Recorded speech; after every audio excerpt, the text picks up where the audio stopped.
अध्यात्म विज्ञान कोई धर्म या संप्रदाय नहीं है, ये स्पिरिचुअल साइंस है जो कुदरत के कानून पर आधारित है। ये विज्ञान पूरे ब्रह्मांड के सभी रहस्यों को उजागर करता है और जीवन के सभी पहलुओं को समझने के लिए एक नई दृष्टि देता है। इसी को आर्ट ऑफ विजन कहते हैं, दुनिया को देखने की एक नई दृष्टि, जो अध्यात्म विज्ञानी परम पूज्य स्वामी श्री कमलेशानंद जी के निर्देशन में सनातन सत्य का अनुसंधान कर हमारे जीवन को प्रकाशित करे। जय सच्चिदानंद। सत्संग का मतलब क्या है? सत्संग का मतलब ये है कि हम शरीर नहीं मगर आत्मा है, और शरीर विनाशी है और आत्मा अविनाशी है, दोनों है। शरीर साथ में नहीं आएगा, आत्मा साथ में आएगा। तो सत्संग का मतलब है शरीर और आत्मा दोनों होते हुए, जैसे हम अज्ञानवश शरीर के साथ जुड़े हैं, ऐसे शरीर और आत्मा दोनों है, हम आत्मा के साथ जुड़े रहे, बस इसका नाम है सत्संग। दोनों वही के वही नहीं। किसी को बदलने की जरूरत, हमारी दृष्टि को बदलना है। हमारी दृष्टि जो पहले शरीर के ऊपर थी, अभी किसके ऊपर आनी चाहिए? हमारा सेंटर पॉइंट पहले शरीर था, अभी क्या हो गया?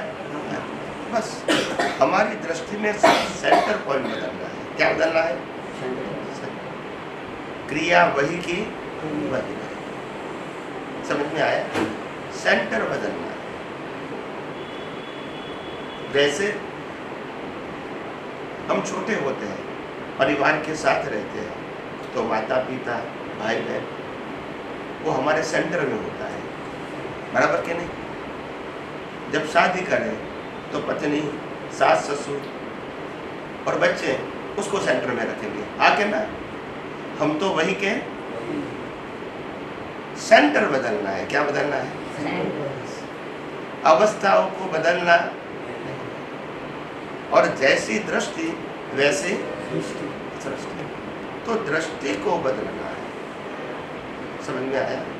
दृष्टि को बदलना है, सेंटर को बदलना है, सत के अंदर निवास करना, अपनी दृष्टि को ले जाना, इसका नाम है सत्संग। सत्संग कोई क्रियाकांड नहीं है। क्या नहीं है? क्रियाकांड। सत्संग दृष्टि है, और इसीलिए हमारे शास्त्रों में बताया गया, जैसी दृष्टि वैसी दृष्टि बदलनी है, सृष्टि को हम नहीं बदल सकते। और आज अज्ञानता के बस हम सृष्टि को बदलने का प्रयास करते थे, जैसे खुद की प्रकृति को बदलना, दूसरे की प्रकृति को बदलना, मगर यह संभव नहीं। प्राण और प्रकृति दोनों साथ में ही जाएंगे, साथ में जाएंगे। मगर ये बात समझना और उसको जीवन में अपनी दृष्टि में प्रैक्टिकल लेना बहुत बड़ी बात है। खाली दृष्टि को बदलना है। क्या बदलना है? बस परिस्थिति वही की, प्रकृति वही की, और प्रकृति अपने स्वभाव से इसका एंड हो जाएगा। हाँ कि ना? प्रकृति का अपने स्वभाव से ही क्या हो जाएगा? एंड। प्रकृति का एंड करने की जरूरत नहीं। हर क्षण हमारी प्रकृति मर ही रही है। आज 19 तारीख हुई ना, आज 19 जनवरी 2024, 18 जनवरी 2024, और उसको पहले के समय के लिए हम सब मर चुके हैं। हाँ या ना? वो कभी दोबारा नहीं आएंगे। तो प्रकृति तो अपने आप मर रही है, इसको मारने की जरूरत नहीं है। हमारी अज्ञानता को मारना है। किसको मारना है? बार बार हम आत्मा होते हुए भी प्रकृति को अपना स्वरूप और स्वभाव मानते हैं। बस यह क्या? समझ में आया? तो अध्यात्म विज्ञान बिल्कुल साफ कहता है कि अज्ञान को निकालना वो ही मुक्ति का मार्ग है। अज्ञान को निकालना, क्या निकालना? और वो अज्ञान दृष्टि में है, क्रिया में। हमारी दृष्टि में कौन सा अज्ञान है समझने के लिए? तो मैं शरीर हूं, ये पहला अज्ञान। मैं मन वचन काया को चलाने वाला हूं, ये दूसरा अज्ञान। जन्म जीवन मृत्यु मेरा है, ये तीसरा अज्ञान। बचपन युवानी बुढ़ापा मेरा है, ये चौथा अज्ञान। सत्ता संपत्ति संबंध साधन मेरा है, ये पांचवा अज्ञान। कुल धर्म भी मेरा है, ये छठा अज्ञान। समझ में आया? और मैं ये अज्ञान से कर्ता भाव, भोक्ता भाव और मालिकी भाव रहता है।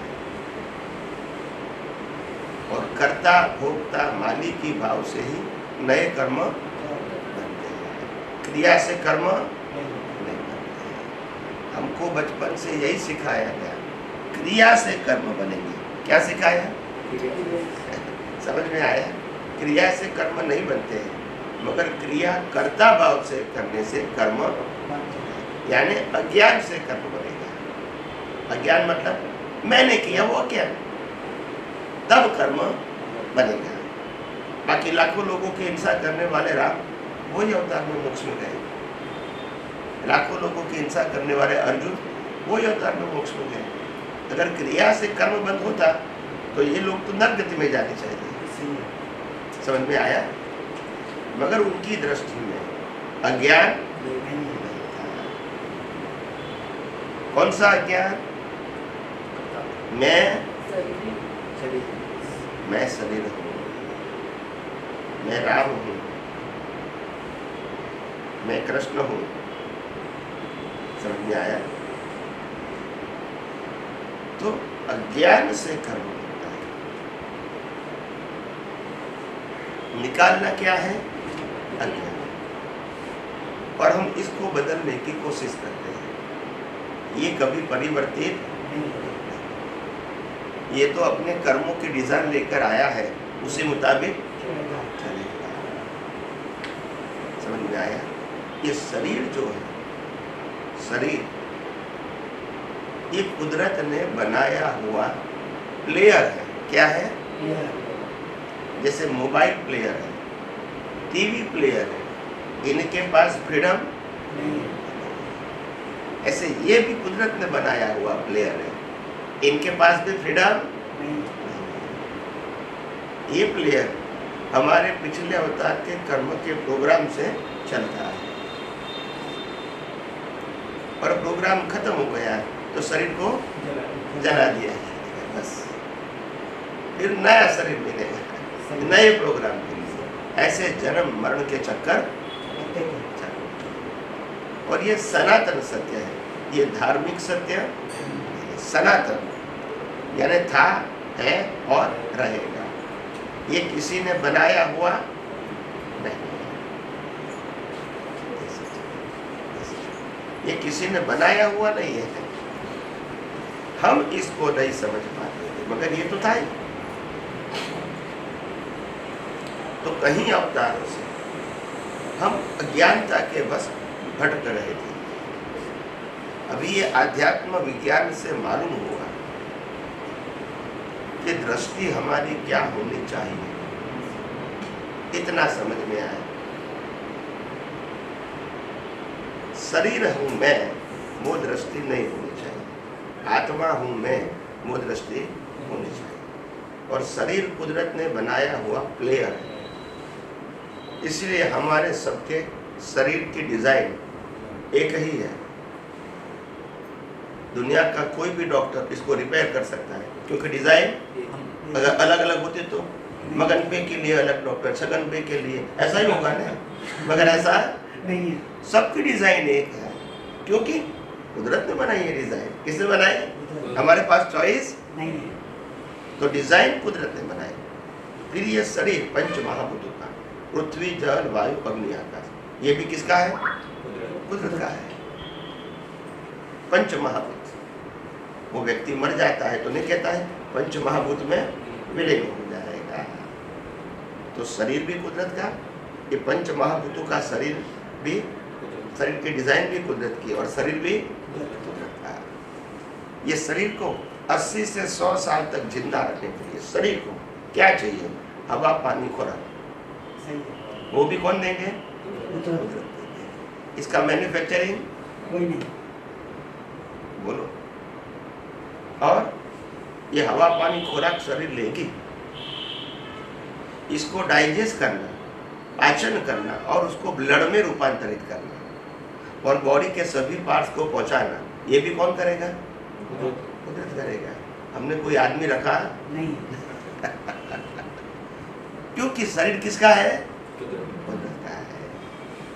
तो शरीर भी कुदरत का, ऑपरेशन भी कुदरत का और अंत भी कुदरत ही लाता है। कब मरने वाले हैं, कहाँ मरने वाले हैं, कौन सी अवस्था में मरने वाले हैं, वो भी कुदरत तय करेगी। आयुष्य कर्म के मुताबिक, क्योंकि मशीन ही कुदरत का है। तो फिर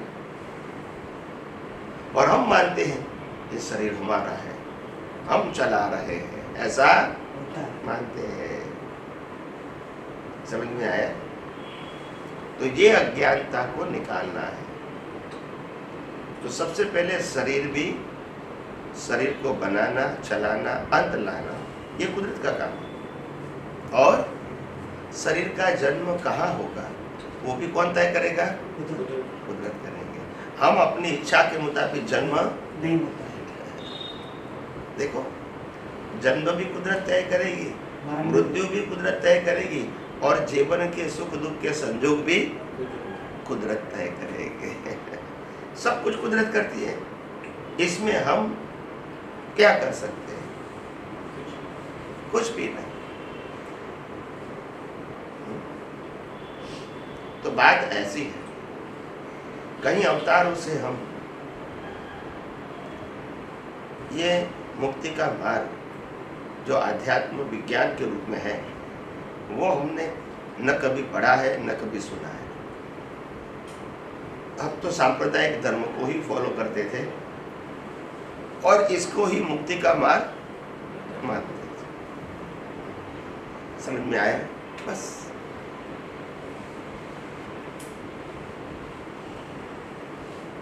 धर्म तो शरीर को मिलता है, जन्म के साथ ही कुल धर्म मिलता है। हाँ क्या ना? क्या पसंद ही है? जिसका जन्म जहाँ होगा वही उसका कुल धर्म। आत्मा का कुल धर्म नहीं, शरीर का होगा। आत्मा का तो मूल धर्म है, मैं शुद्ध आत्मा हूँ, वो मूल धर्म है। अब समझे? कुल धर्म शरीर का है और वो शरीर उसको पालन करे या न भी करे, आत्मा से कोई मतलब नहीं है। तो कई अवतारों से हम इस प्रकार के अज्ञानता के वश जीवन जी रहे थे और कोई व्यक्ति ने हमको मुक्ति का सही मार्ग बताया। सबने क्रियाकांड का मार्ग बताया। क्या बताया? और क्रियाकांड करते गए, कर्ता भाव से पाप पुण्य बनाते गए और जन्म मरण के चक्कर में घूमते रहे। सिंपल है, इसमें कोई गोल गोल बातें नहीं है। समझ में आता है सबको कि नहीं आता है? इतनी सरल बात अभी तक हमने न किसी ने समझाई, न किसी किताब में थी और न ही हमने खुद ने समझने की कोशिश की। और इसीलिए अज्ञानता के बस हम सब भटक रहे थे और हमारा जीवन टोटली कंफ्यूज था। करे तो करे क्या? होता है, करे तो करे क्या? और इसीलिए क्योंकि कर्ता भाव का अज्ञान है और फिर साधु संत सन्यासी क्रिया बताएंगे तो हमको करने का मन तो लगेगा मगर होगा नहीं। समझ में आया? क्योंकि ये मशीन क्रिया करती है। कौन करती है? और वो भी कर्म के फलस्वरूप उनकी मर्जी से। भगवान महावीर को भी 6 महीने का उपवास करना पड़ा था, उनकी इच्छा नहीं थी। वो तो वरने के लिए गए, योग्य आहार नहीं मिला, इसीलिए वापस आए। उन्होंने 6 महीने का व्रत लिया नहीं था। क्या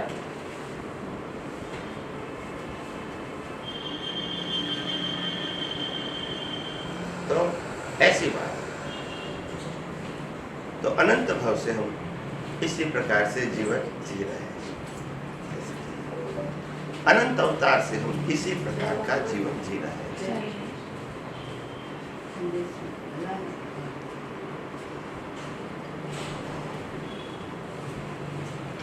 हमको अभी तक सनातन सत्य की दृष्टि मिली ही, और इसीलिए हम उलझ गए। क्या हो गया? उलझ गए। क्या करें क्या न करें।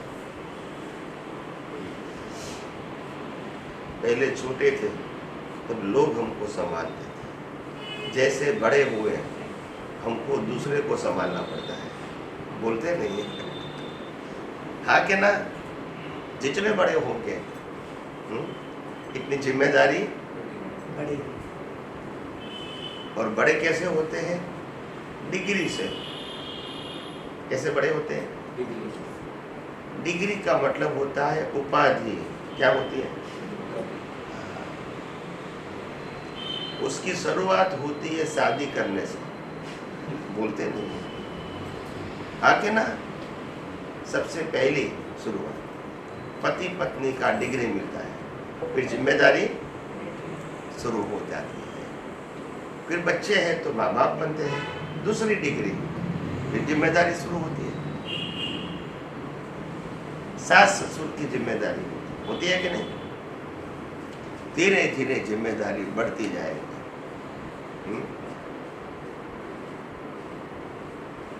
और हमारे भारतवर्ष में तो कितने प्रकार के रिलेशन होते हैं। विदेशों में इतना रिलेशन नहीं है। हमारे यहाँ बहुत रिलेशन। एक सासू नहीं होती है, अनेक होती है। काकी सासू, मामी सासू, वड़ सासू, बोलते नहीं। हाँ के ना? बोलो क्या करें? सबको संभालना पड़ता है ना?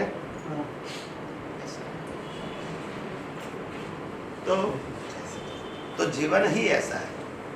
और वो जीवन के चक्कर में जिम्मेदारी को निभाते निभाते हमारा जीवन कब समाप्त हो जाता है वो मालूम नहीं पड़ता है। और बाद में हमने कुछ पाया था ऐसा माना, जैसे हमने शरीर को पाया, वो भी छोड़ के जाना। हमने परिवार को पाया, वो भी। हमने सत्ता संपत्ति संबंध साधन पाया, वो भी। तो फायदा क्या हुआ? बताइए। कुछ नहीं।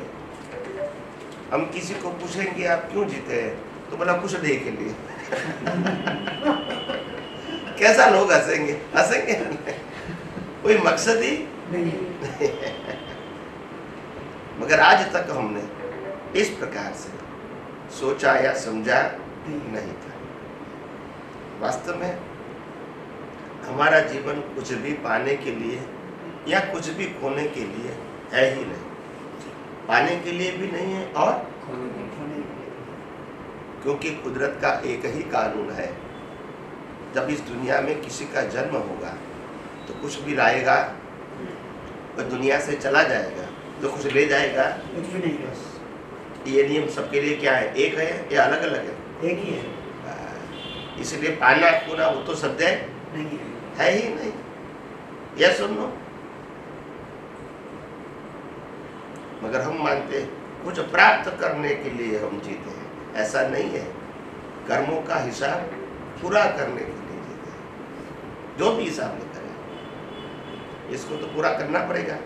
कर्मों की साइकिल है, प्रोग्राम, वो प्रोग्राम इस प्लेयर से चलता है, खत्म हो रहा है।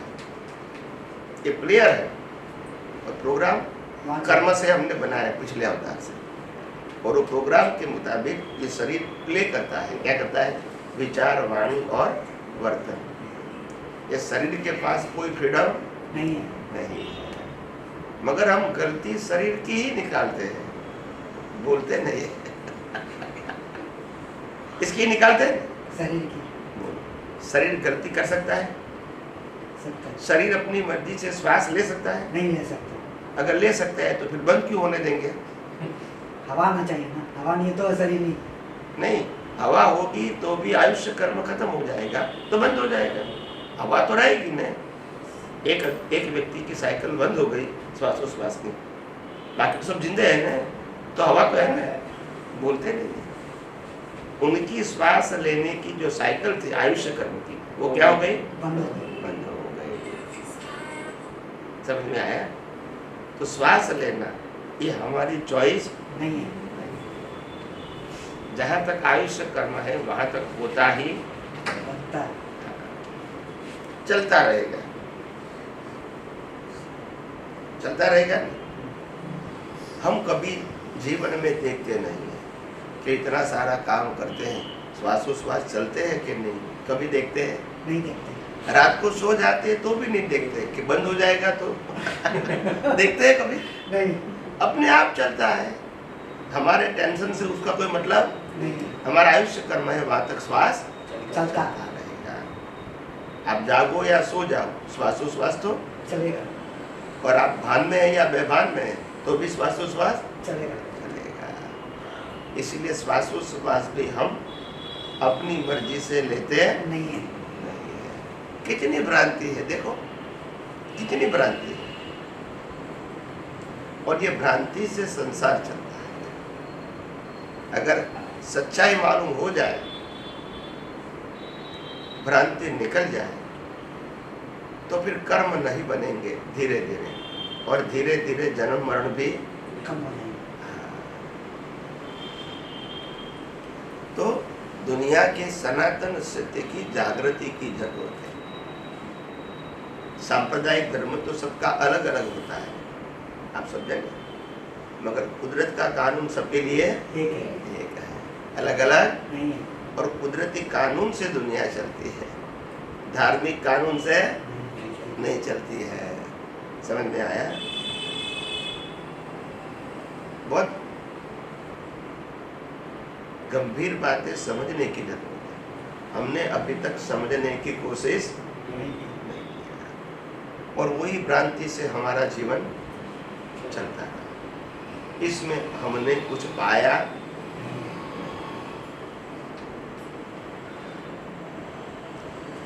पूछो, अभी जिसको प्रश्न करना है पूछिए, जिसको प्रश्न करना है। Recording stopped.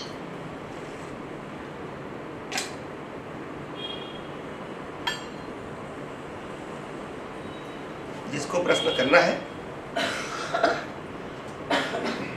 करो, तो धीरे धीरे आपके प्रश्नों का मैं उत्तर दे पाऊँ और आपको समाधान मिले। जो भी पूछना है वो पूछो। अभी तक हमने बहुत कुछ पढ़ा है, बहुत कुछ सुना है, बहुत कुछ समाज में समझा है। इसमें से बहुत सारे प्रश्न या पजल अंदर रहेंगे जिसका कोई समाधान नहीं होता है। बस वो प्रश्न करने का, कोई नया प्रश्न खड़ा नहीं करना है। जो अंदर कंफ्यूजन है वही पूछ लेने का।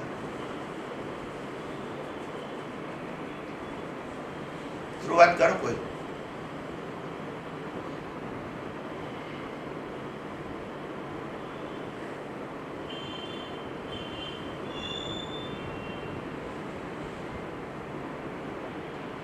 बोलिए, प्रश्न कीजिए। स्वामी जी, जो 5 समवाय कारण है, द्रव्य हो, क्षेत्र काल भाव भावी, तो उसमें वो भी आ जाता है ना, गति, स्थिति, टाइम, स्पेस। वो 5 समवाय का कारण का मतलब होता है कोई भी कार्य होता है वो समवाय कारण से होता है। समझ में आता है? कोई भी, हाँ, कोई भी कार्य समवाय का मतलब होता है 5 कारण मिलने से ही कार्य, मगर वो कुदरत का काम है, हमारा काम नहीं। जो भी कार्य होने वाला है तो 5 समवाय कारण को मिलाना ये कुदरत का काम है। मगर महापुरुषों ने अपने अनुभव से बताया कि ये कारण मिलेंगे तो कार्य होगा, ये बताया, मगर इसको मिलाना नहीं है हमारा काम, कुदरत का है।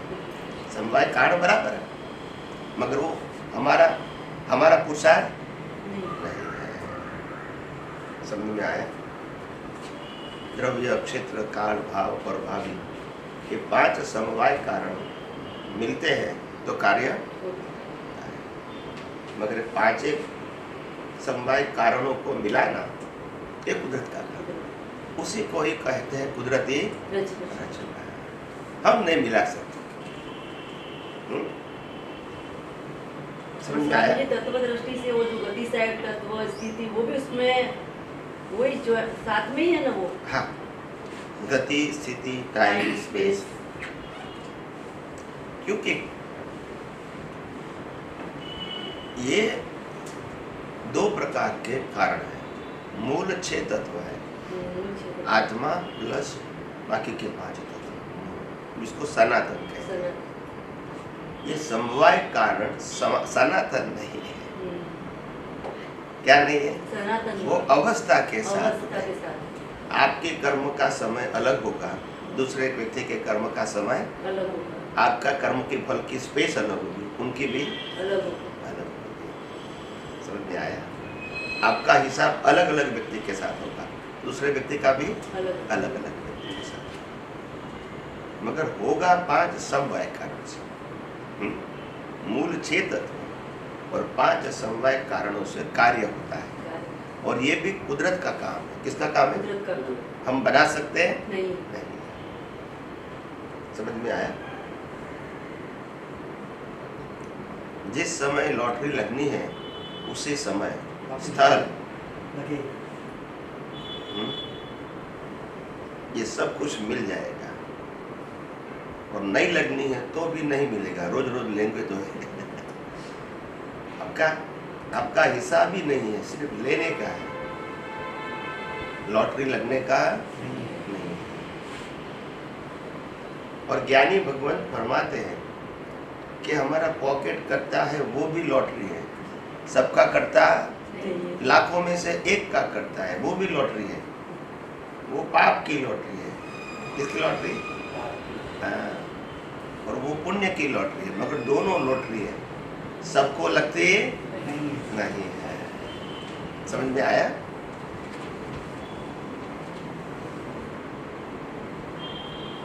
पूछो, कुछ प्रश्न करो। ગુજરાતી में पूछो। कोई बात नहीं, गुजराती में पूछो। હવે મનુષ્ય ભાવ આવ્યો છે આપણને, એમાં આપણે કર્મ કરીએ છીએ, એનાથી આપણને દેવલોક તિર્યંચ બધે જવું પડે છે, કર્મફળ ભોગવવા, પછી પાછો મનુષ્ય ભાવ આવે છે, તો પછી એ કુદરતી રચના કેવી રીતે એ મનુષ્ય ભાવનો એ ડિસાઇડેડ હોય છે? એવા કેવા કર્મ કર્યો હોય કે એનાથી કુદરતી રચના ડિસાઇડેડ હોય છે આખા મનુષ્ય? मनुष्य भाव में कोई भी मनुष्य मिनिमम 1 बर्थ का कर्म चार्ज कर सकते हैं, और मैक्सिमम 8 बर्थ का। समझ में आया? तो पैकेज तो यहाँ से ले गए हैं, वहाँ कर्म बनते हैं, देवलोक, नरकलोक, पशुलोक में कर्म नहीं बनते हैं, वहाँ भुगतान होती है। जैसे देवलोक, नरकलोक, पशुलोक का कर्म खत्म हो जाएगा तो लास्ट में मनुष्य में आएगा, क्योंकि वो कर्म तो यहाँ से बना ही है। कोई भी मनुष्य भाव के कर्म तो बनाएंगे ही। हाँ, ये मनुष्य भावનો કર્મ તો બને છે यहाँ से અહીંયા મનુષ્ય બને ભાવ। છે, પછી તિર્યંચમાં ને બધે જાય છે, Yes, પછી પાછું મનુષ્ય ભાવ આવે છે, તો ઈ કયા કર્મ બાકી રહે છે પાછા? मनुष्य भाव के। अच्छा, मनुष्य भावના જ કર્મ मैंने પાછા वही तो બાકી। कहा, पशु योनि के कर्म वहाँ खत्म होंगे, नरक के कर्म वहाँ खत्म होंगे, देवलोक के कर्म वहाँ खत्म होंगे, और मनुष्य भाव के कर्म मनुष्य में आके खत्म हो गए। कर्म तो यहाँ बनाया। हाँ, समझ में आया? तो कर्म तो मनुष्य भाव में ही बनेंगे, भुगतान अलग अलग जगह पे रहेगी। इसीलिए मनुष्य भाव में कोई भी व्यक्ति नए कर्म बांध सकते हैं। देवलोक, नरकलोक, पशुलोक में कर्म बांध सकते हैं, सिर्फ भुगतान करते हैं। क्या करते हैं? हाँ, बस समझ में आया? तो जैसे जैसे उनका दृष्टि रहेगा वैसा वैसा वो पुरुषार्थ करेगा, वैसा वैसा उसका जीवन बनेगा। 1 भाव या 2 भाव, 3 भाव, 4 भाव या मैक्सिमम 8 भाव। समझ में आया? ऐसी बात। તો એ તિર્યંશ ને એ બધાના કર્મફળ ભોગવીને પાછા જે મનુષ્ય ભોગના જે કર્મ હોય એના પ્રમાણે જ કુદરતની રચના ડિસાઇડેડ હોય। या वो पूरा पैकेज मनुष्य भाव का पैकेज यहाँ खत्म होगा, पशु योनि का पैकेज पशु योनि में खत्म होगा, नरगति का पैकेज नरगति में खत्म होगा, और देवलोक का पैकेज देवलोक में खत्म होगा। कर्म तो यहाँ ही बना है। समझ में आया? वहाँ कर्म बनते हैं નહીં। वहाँ कर्मों की सिर्फ भुगतान होती है। और कुदरत का एक ही कानून है, जहाँ आपको कर्म बांधने की स्वतंत्रता है वहाँ ही सभी कर्मों को खत्म करके मोक्ष में जाने की भी स्वतंत्रता है। वो है मनुष्य भाव। बांध भी सकते हैं और जीरो भी कर सकते हैं। इसलिए देवों भी मनुष्य भाव की झंखना करते हैं, क्योंकि मनुष्य भाव के अलावा कोई जगह पुरुषार्थ नहीं। समझ में आया? તો એવા કેવા કર્મ કર્યા હોય કે આપણે પશુ યોનિમાં જવું પડે કે દેવલોકમાં જવું પડે? पाशवी कर्म,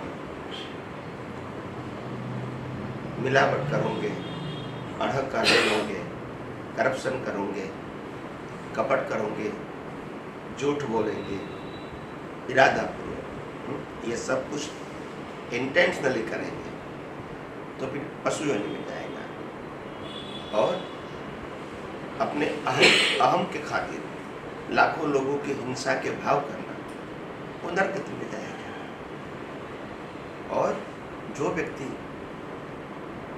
लोगों को हेल्प करने के लिए भाव करे, सोचेगा हेल्प कर सकते कि नहीं कर सकते वो अलग बात है, मगर हेल्प करने के लिए सोचेंगे, भाव करेंगे, तो वो भाव का फल है देव। और ह्यूमैनिटी यानी मानवता होगी तो मनुष्य भाव में आएगा, कर्मों में मानवता होगी तो मनुष्य भाव। ये सभी कर्मों की कैटेगरी है। और इसी प्रकार से जन्म होता है। जन्म देने वाला तो कुदरत है। कौन है? हम कर्म बना सकते हैं। जन्म कब होगा, कहाँ होगा, कौन सी अवस्था में होगा, वो कुदरत का कानून डिसाइड करेगा, हम डिसाइड नहीं करेंगे। और कुदरत का कानून सबके लिए एक है, सबके लिए अलग अलग नहीं है। समझ में आया?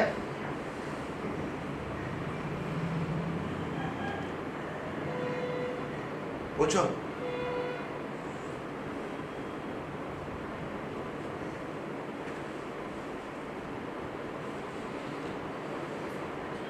आपको पूछना है तो पूछो। नहीं હવે આ માનવ જન્મ મહિલો છે Recording stopped. અને આ આપણે સત્સંગનો જે Recording in સંજોગ progress. બન્યો છે એ કુદરતી રચના જ છે। તો આની અંદર આપણી જે ભાવના જે ઇન્ટેન્શન હોય that is going to be charged E charge છે। બાકી भाव से कर्म बनते हैं, क्रिया से कर्म नहीं। जैसा भाव वैसा भव, जिसका भाव बिगड़ा इसका भाव बिगड़ा। समझ में आया? तो भाव से कर्म बनते हैं। वो भाव बाहर दिखते हैं और बाहर दिखते हैं, वो कर्म फल है, वो कर्म नहीं। दोनों अलग चीजें। कर्म कभी दिखता नहीं है और जो दिखता है वो कर्म फल है, और हम फल को ही कर्म मानते हैं। यह क्या था? ઇન્ટેન્શનનો મીનિંગ ભાવ જ છે। इंटेंशन का मतलब होता है आशय। आपका आशय क्या है? ये क्रिया के पीछे आशय क्या है? क्रिया तो हो रही है, मगर आपका इंटेंशन क्या है, आशय क्या है? उसी से नया कर्म समझ में आया? ये सब तपस्या करते हैं, बेला तेला वास कामण, तो ये कुदरत कराता है कि हम करते हैं? कुदरत ही कराएगा ना। जब शरीर ही कुदरत का है तो हम कैसे चलाएंगे उसको? ये भाव से होता है वो करने का मन होगा, भाव होगा तभी तो होगा ना। भाई, भाव से भी हो सकता है और वो उदय कर्म भी हो सकता है। कई लोगों को 28 मार्गक्षम आसानी से होता है और कई लोगों की भावना होती है तो एक उपवास भी नहीं होता है। ये ऐसा क्यों होता है? यही कर्मों का खेल। हमारी मर्जी से दुनिया चलती नहीं नहीं। चलेगी, कर्मों से चलेगी। हम अहंकार से मानते हैं, हम अपनी मर्जी से करते हैं, मगर ऐसा नहीं है। हमारी मर्जी से कुछ नहीं। कोई तो खूब तपस्या करते हैं, कोई उपवास भी नहीं होता है। यही तो कर्मों का खेल है। क्या करोगे? समझ में आया? महावीर ऋषभदेव भगवान, उनका जीवन चरित्र में 6 महीने का उपवास, साल का उपवास आएगा। रामकृष्ण में नहीं आएगा, फिर भी वो तो मुझ में गए, बोलते नहीं। यह सुन लो, यस। तो उपवास करने से मुक्ति है ऐसा नहीं है। समझ में आया? ये कर्मों का खेल है। हम जैन धर्म में ऐसी बातें बताते हैं ताकि और लोगों को ये उपवास तब करने की प्रेरणा मिले, बस। और करते हैं, करने वाले करते हैं, मगर उनकी स्वतंत्र शक्ति नहीं है। कई सारे लोगों का बीच में भी छूट जाता है ना। क्या करें? जब उसका हेल्थ ही एक्सेप्ट नहीं करेगा तो क्या करेगा? सुनना पड़ता है। हाँ, क्या करें? ऐसी बात है। तो सबकी कैपेसिटी है, वो प्रश्न नहीं। जो अपने कर्म लेकर आए हैं उसी के मुताबिक ही चलेगा। હવે જે ભાવ થયો એ ડિસ્ચાર્જ ભાવ જ થયો ને भाव चार्ज होता है। એમની એમને જે કીધું કે જે અપાસ કરીએ છીએ આપણે કે એવો ભાવ થયો તો એ ડિસ્ચાર્જ ભાવ જ છે ને એટલે नहीं, उसमें 2 प्रकार के भाव होते हैं। उपवास करना या उपवास होना, वो तो डिस्चार्ज है, હા मगर उपवास करना चाहिए, ये पुरुषार्थ है। होता है वो परिणाम है, मगर आपका आशय क्या है? उपवास होना चाहिए, बस। वो भाव भाव से कर्म बनते हैं, क्रिया से नहीं कर्म बनते। समझ में आया? भगवान महावीर ने 6 महीने के उपवास किए, ऋषभदेव भगवान ने वर्षे तप किया और दोनों मोक्ष में गए। पुण्य नहीं बना, हाँ क्या ना? क्योंकि भाव नहीं था मगर उदय था। तो उदय और भाव दोनों क्या है? अलग है। ये जल्दी लोगों को समझ में नहीं आती। नहीं आता है। दोनों चीज अलग है। क्या है?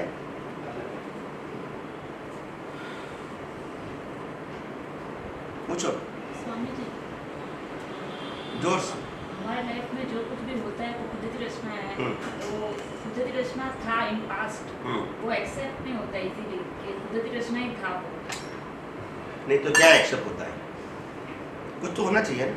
कि चलो कुदरती रचना है, ऐसा एक्सेप्ट नहीं होता है, तो क्या एक्सेप्ट होता है? कि ऐसा ही होना चाहिए था। वो एक्सपेक्टेशन थी कि ऐसा होना चाहिए था, पर वो नहीं हुआ। तो वही तो मैं कहता हूँ, नहीं हुआ, इसकी वजह क्या है? वो कर्मों का फल है।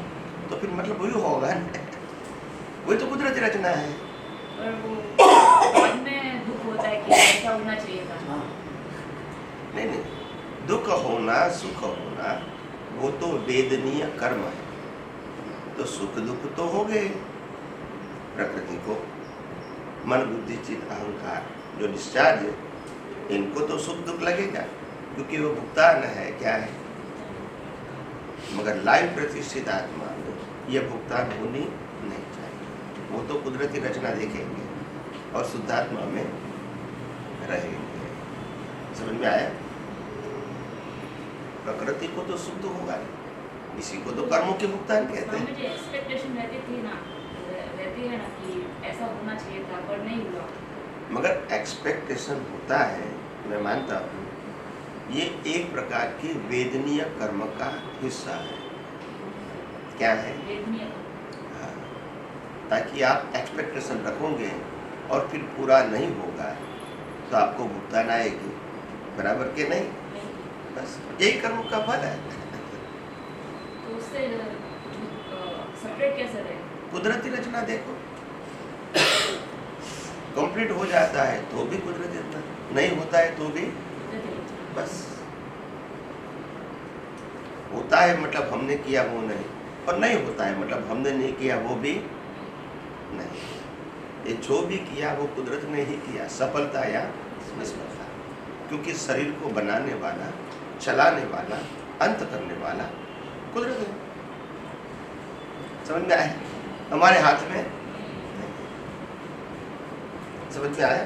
हमारे हाथ में है ही नहीं। तो हमको तो श्वास लेने की भी फ्रीडम ये शरीर को नहीं है। तो वो एक्सपेक्टेशन रहती है, वो तो रहेगी, प्रकृति को रहती है ऐसे रखना। उदय कर, मेरे को ये बनना है, ये बनना है, ये बनना है, ये करना है, वो तो रहेगी प्रकृति। फिर सफलता होगी तो आनंद होगा, निष्फलता होगी तो दुख होगा। यही तो वेदनीय कर्म है। सफलता निष्फलता वही पाप पुण्य का खेल है। तो भुगतान कैसे कहेंगे?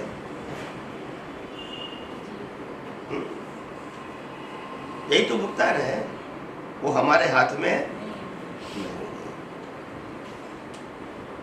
इसीलिए उसको कर्म फल बताया। क्या बताया? हमारे हाथ में होता तो उसको कर्म कहते हैं, मगर हमारे हाथ में नहीं है तो वो कर्म फल है। जो कर्म करके आए हैं इसका क्या है? ये रिजल्ट है।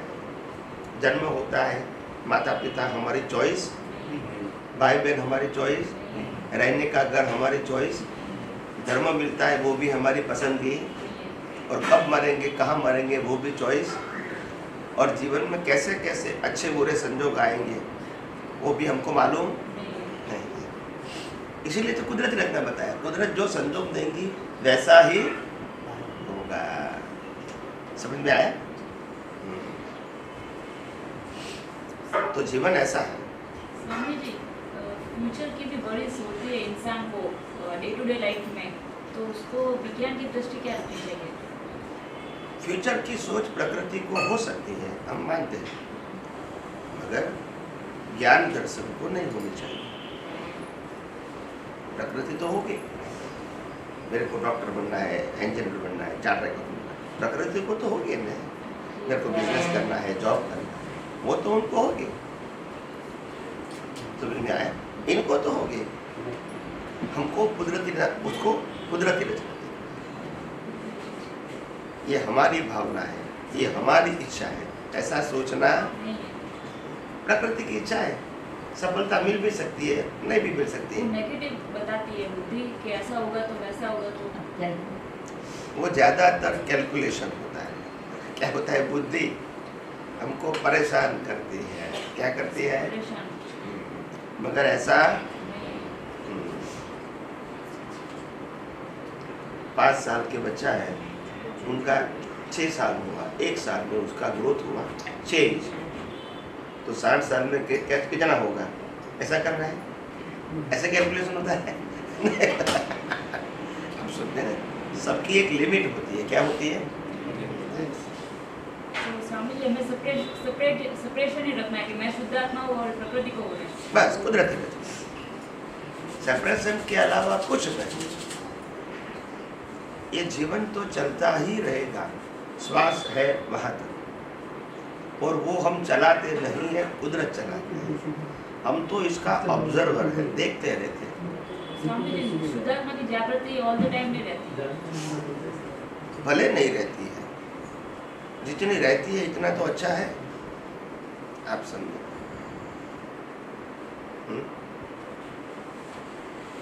सबको ऐसा होता है, ऐसा नहीं कि नहीं होता है।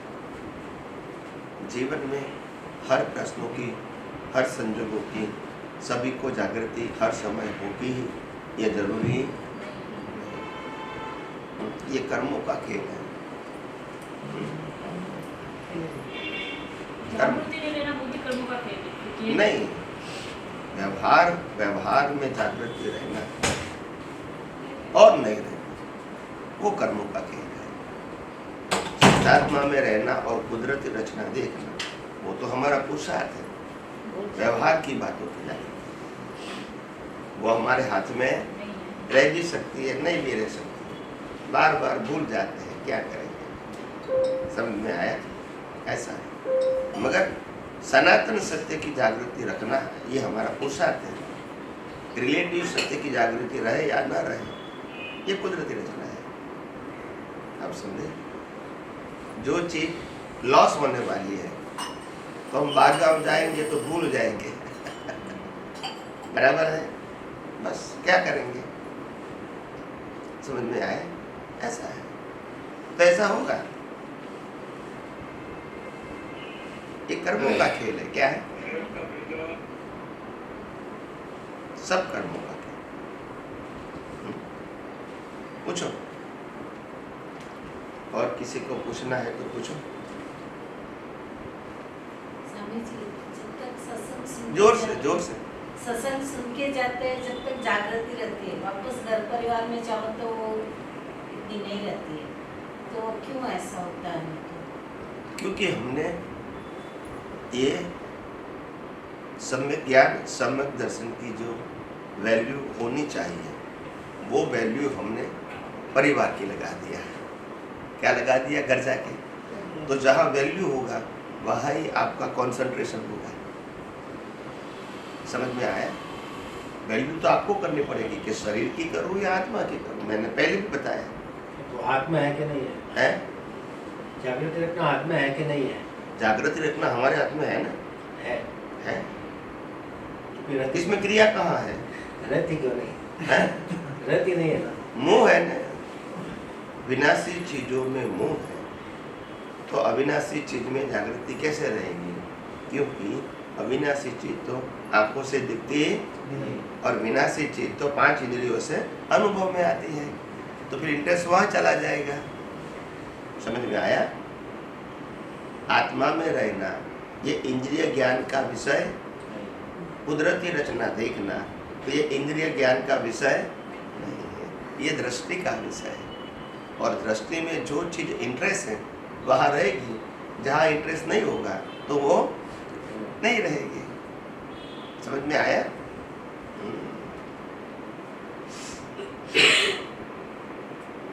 ये ऐसा है इंटरेस्ट। हम बार बार इंटरेस्ट खो देते हैं।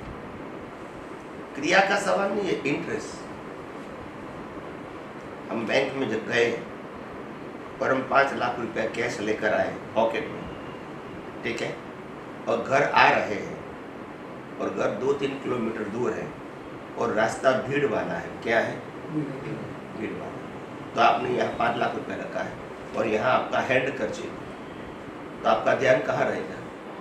5 लाख रखना पड़ेगा कि रहेगा ही? रखना पड़ेगा। रहेगा नहीं, क्योंकि वैल्यू रहेगी तो फिर इंटरेस्ट रहेगा। इंटरेस्ट नहीं है तो इंटरेस्ट रहेगा तो फिर वहाँ जागृति। नहीं है। वैल्यू नहीं तो कैसे रहेगा? वैल्यू तो है पर जागृति नहीं रहती। वो वैल्यू का मतलब क्या है? जो वैल्यू जागृति में कन्वर्ट नहीं होती है, मतलब वो इंटरेस्ट ही नहीं रहेगा।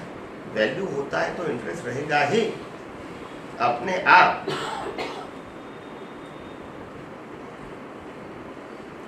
जो भी चीज में वैल्यू होगी तो इंटरेस्ट रहेगा। अपने आप इंटरेस्ट और जागृति अपने आप रहेगी, वैल्यू है। बिजनेस की वैल्यू होती है तो बिजनेस की सब बातें मालूम हो जाती है, हो जाती कि नहीं हो जाती, किस साथ क्या लेना है क्या देना है सब कुछ होता है, क्योंकि वैल्यू है। वैल्यू है इसलिए इंटरेस्ट है, इंटरेस्ट है तभी जागृति है, नहीं तो नहीं है। समझ में आया? हर चीज में विज्ञान की वैल्यू हमको करनी पड़ेगी, तभी इंटरेस्ट रहेगा, और इंटरेस्ट होगा तभी जागृति रहेगी, और जागृति होगी तो फिर अनुभव होगा। बिना जागृति अनुभव कैसे होगा? बिना जागृति नहीं होगा। हाँ? समझ में आया? नहीं हो तो जागृति अपने हाथ में है, तो पहले से पुण्य होगा तभी, ऐसा कुछ नहीं है। जागृति मतलब पाप पुण्य नहीं है, क्रिया पाप पुण्य से है। क्या बताया? पाप पुण्य क्रिया। क्रिया क्रिया पाप पुण्य से। जागृति आपकी वैल्यू और इंटरेस्ट से रहेगी,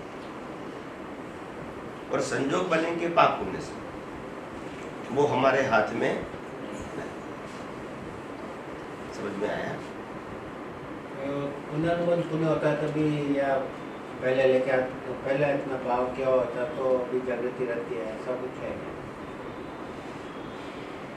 पुण्यानुबंधी पुण्य नहीं, डेवलपमेंट लेकर आए हैं हाँ, वो तो जागृति रहेगा, वो लेकर आए। इसलिए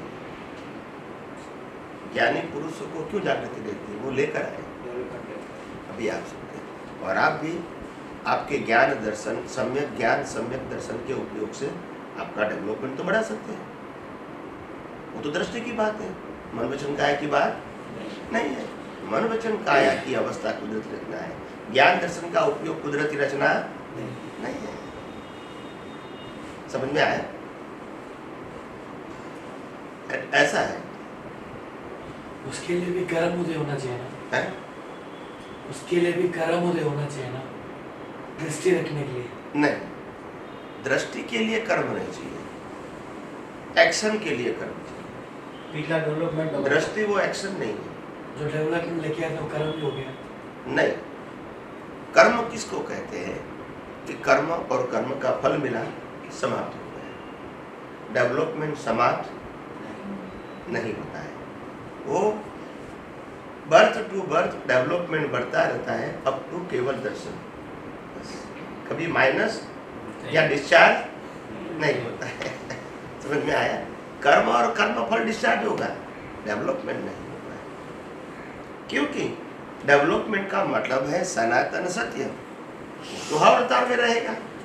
रिलेटिव सत्य चेंज होगा, सनातन सत्य नहीं होगा। आत्मा हर अवतार में आत्मा ही रहेगा, बराबर के नहीं? हर अवतार में कुदरती रचना ही रहेगी, हर अवतार में 6 तत्व ही रहेंगे, तो वो उसका अंत कैसे आएगा? मगर जो कर्मों का फल है, सामाजिक धार्मिक, आप समझे ना, वो तो खत्म हो जाएगा। आध्यात्म कभी खत्म, तभी तो उसको डेवलपमेंट बोला, कर्म नहीं बोला, डेवलपमेंट।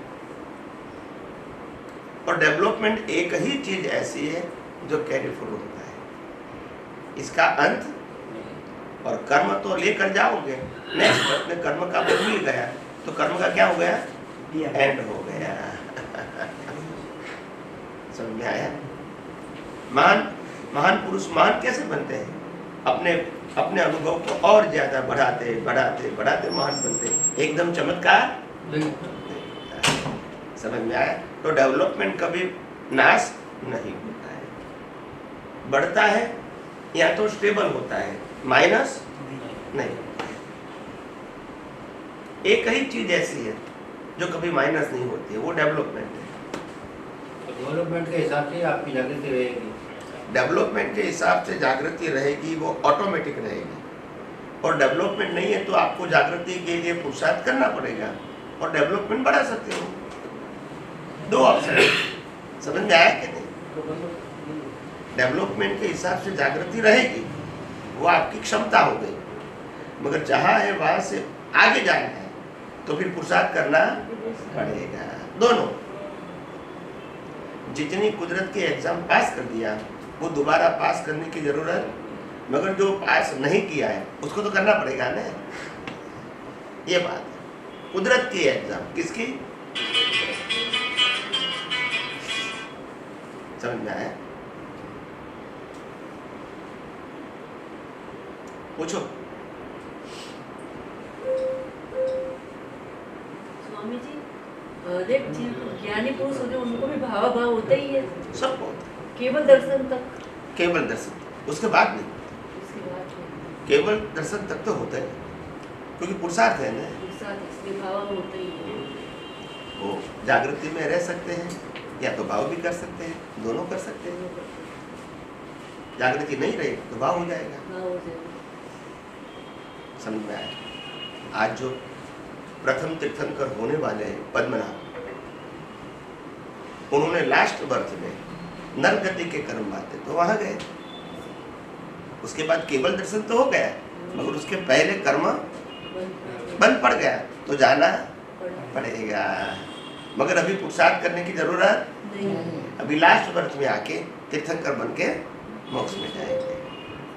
तो बात समझनी पड़ेगी ना। अज्ञान है वहां तक कर्म बनेंगे, और अज्ञान जीरो हो गया तो फिर कर्म नहीं बनेंगे। समझ में आया ना? अज्ञान ही कर्मों की जड़ है। क्या है? अज्ञानी कर्म। और विज्ञान ही सेपरेशन, आत्मा और शरीर का सेपरेशन। समझ में आया? बोलिए।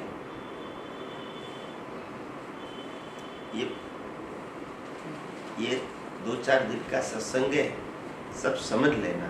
क्या बताया? जीवन तो चलता ही रहेगा पानी के प्रवाह की तरह, बराबर के नहीं? वो पानी एक दिन समंदर में मिल जाएगा, फिर उनका अस्तित्व नहीं रहेगा। ऐसे ये शरीर का अस्तित्व जब स्मशान में जाएगा तो इनका अस्तित्व नहीं रहेगा। समझ में आया? ये सभी जीवों का अंतिम सत्य है, बराबर के नहीं? बस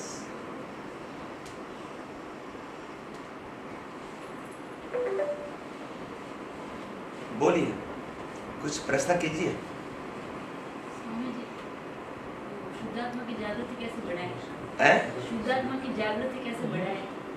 शुद्धात्मा की जागृति खुद शुद्धात्मा में रहे और दूसरों में शुद्धात्मा देखते रहेंगे तभी जागृति बढ़ेगी। ऐसे शब्द ज्ञान से उपयोग तो होना चाहिए ना। उपयोग ही तो पुरुषार्थ है। क्या है? मतलब आपके पास जो विज्ञान है वो विज्ञान का उपयोग करना दृष्टि से, वही तो पुरुषार्थ है। पहले बुद्धि रचना देखना, फिर शुद्धात्मा में रहना, ऐसे कोई भी कर सकते हैं, आपको जिस प्रकार से सूटेबल होता है, तो जरूर नहीं है। मगर नॉर्मली कुदरती रचना देखे बिना शुद्धात्मा में रहना आसान, क्योंकि अवस्था दिखती है राग द्वेष वाली, सही है, गलत है, फायदा है, नुकसान है, वही देखेगा। तो वो कुदरती रचना देखा तो पैकेज खत्म होगा, तो फिर मेरे को मालूम होगा कि मैं क्या हूँ, मैं ये पैकेज। समझ में आया? इसीलिए पहले दर्शन बताया, फिर ज्ञान। बिना दर्शन ज्ञान नहीं। इसीलिए पहले केवल दर्शन होता है, बाद में केवल ज्ञान होता है, लास्ट में केवल ज्ञान होता है। केवल ज्ञान दर्शन नहीं होता है। हाँ, हमें पुरुषार्थ करना पड़ता है। हाँ, तो आती नहीं है जागृति। आती नहीं है, मगर हमको लानी पड़ेगी ना। और शरीर में घुस जाते बार बार। मैं समझ गया, मगर जागृति तो लानी पड़ेगी ना। राग द्वेष होते हैं। भाई देखो, हम अगर कोई जगह काम करते हैं, हमको कुछ आता नहीं है, तो भी धीरे धीरे सीखना पड़ेगा। यस के नो? अगर काम करना है तो क्या करोगे? सीखना पड़ेगा। ऐसे जागृति रहती नहीं है, मैं मानता हूँ, मगर जागृति रखनी पड़ेगी। यहाँ कोई क्रिया तो करना नहीं है, तो फिर यहाँ कोई बाह्य मेहनत तो है नहीं, तो स्वामी जी जिस जिस जगह पे हम भूल जाते हैं कि मैं शुद्धात्मा नहीं हूँ, तो वो कर्म बंद हो जाता है। वो तो होगा, वो तो होगा ही। तो जन्म बढ़ेंगे मेरे। बढ़ेंगे, इसमें क्या है, ये तो कुदरत का कानून है, क्या करेंगे, इसमें कोई ऑप्शन नहीं है। अगर आप शुद्धात्मा में नहीं रहे तो कर्म बंद तो होगा ही। शुद्धात्मा में नहीं रहे मतलब आप शरीर हो, शरीर है तो फिर राग द्वेष तो होगा, मालिक की भाव, कर्ता भाव, भोक्ता भाव। पीछे से at the end of the moment हम रीसेट कर सकते हैं। कर सकते हैं, कि मैं कर्म तो बनेगा, मगर रिसेट किया उसका भी फल आएगा। रीसेट हो जाता है कि मैं उस टाइम में कोई बात थी। तो नेक्स्ट बर्थ में कर्म फल भी आएगा और जागृति भी रहेगी, दोनों रहेगा, दोनों रहेगा। आपने बाद में भी जागृति को उपयोग कर लिया है तो वो भी आएगा, समझ में आया? और नहीं किया है बाद में तो फिर करना पड़ेगा नेक्स्ट बर्थ में। ये तो कुदरत का कानून है, इसमें क्या किसी की चलेगी। स्वामी जी, एक अवतारी बनने के लिए क्या पुरुषार्थ करना पड़ता है? यही सम्यक ज्ञान सम्यक दर्शन की सतत जागृति, और क्या?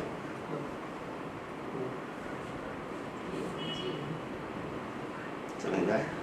सतत जागृति, क्या बोलेंगे? और कोई चमत्कारिक रास्ता बिल्कुल नहीं। तो ज्ञान लेने के बाद संभाव रहते हैं, तो ज्ञान लेने के बाद संभाव रहेंगे, मगर कुदरती रचना देखोगे तो संभाव रहेंगे, नहीं तो विसंभाव रहेगा। और दादा भगवान ने कुदरती रचना को छोड़ के व्यवस्थित बताया। समझ में आया? बात एक ही है ना, कुदरती रचना वही व्यवस्थित है। कुदरती रचना समझना आसान है, व्यवस्थित समझना आसान, बस। समझ में आया? तो कुदरती रचना देखा वही संभाव।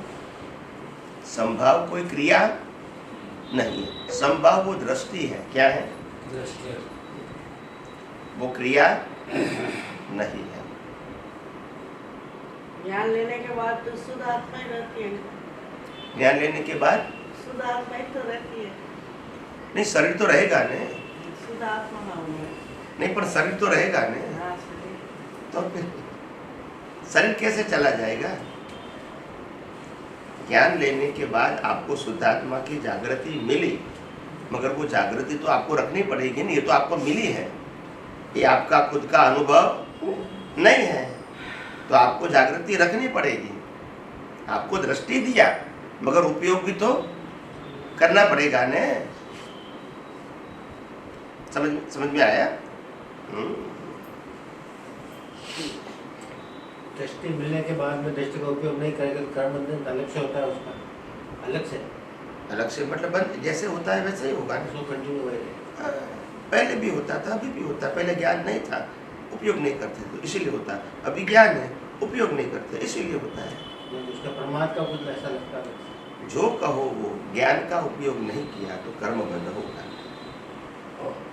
आप इसको प्रमाद कहो, जागृति नहीं कहो, उपयोग नहीं ऐसा कहो, जो भी कहना है कहो, मगर कर्म बंध होगा।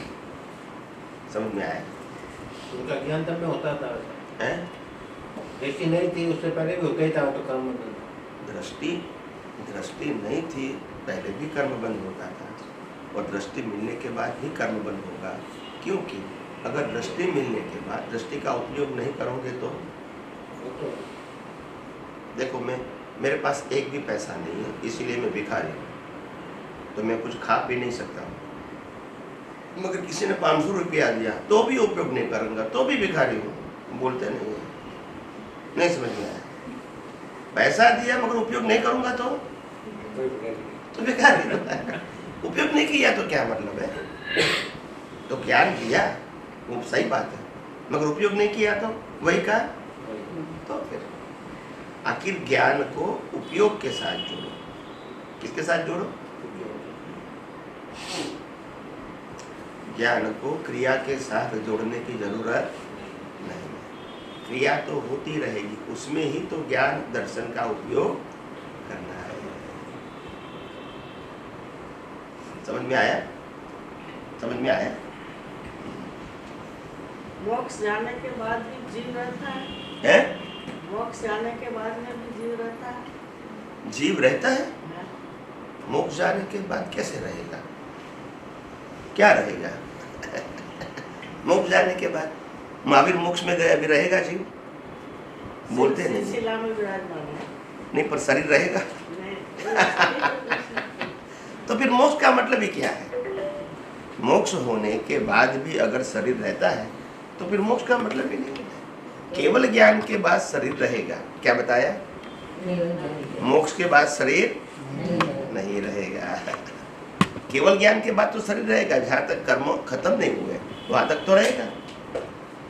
जैसे केवल ज्ञान के बाद भी भगवान महावीर का आयुष्य था, 45 साल की उम्र में केवल ज्ञान हुआ और 72 साल में निर्वाण हुआ, तो 30 साल तो रहे ना वो केवल ज्ञान के बाद। तो केवल ज्ञान के बाद लाइफ हो सकती है। समझ में आया? मोक्ष के बाद लाइफ नहीं हो सकती। तो दोनों सही तरह समझ लेना। समझ में आया?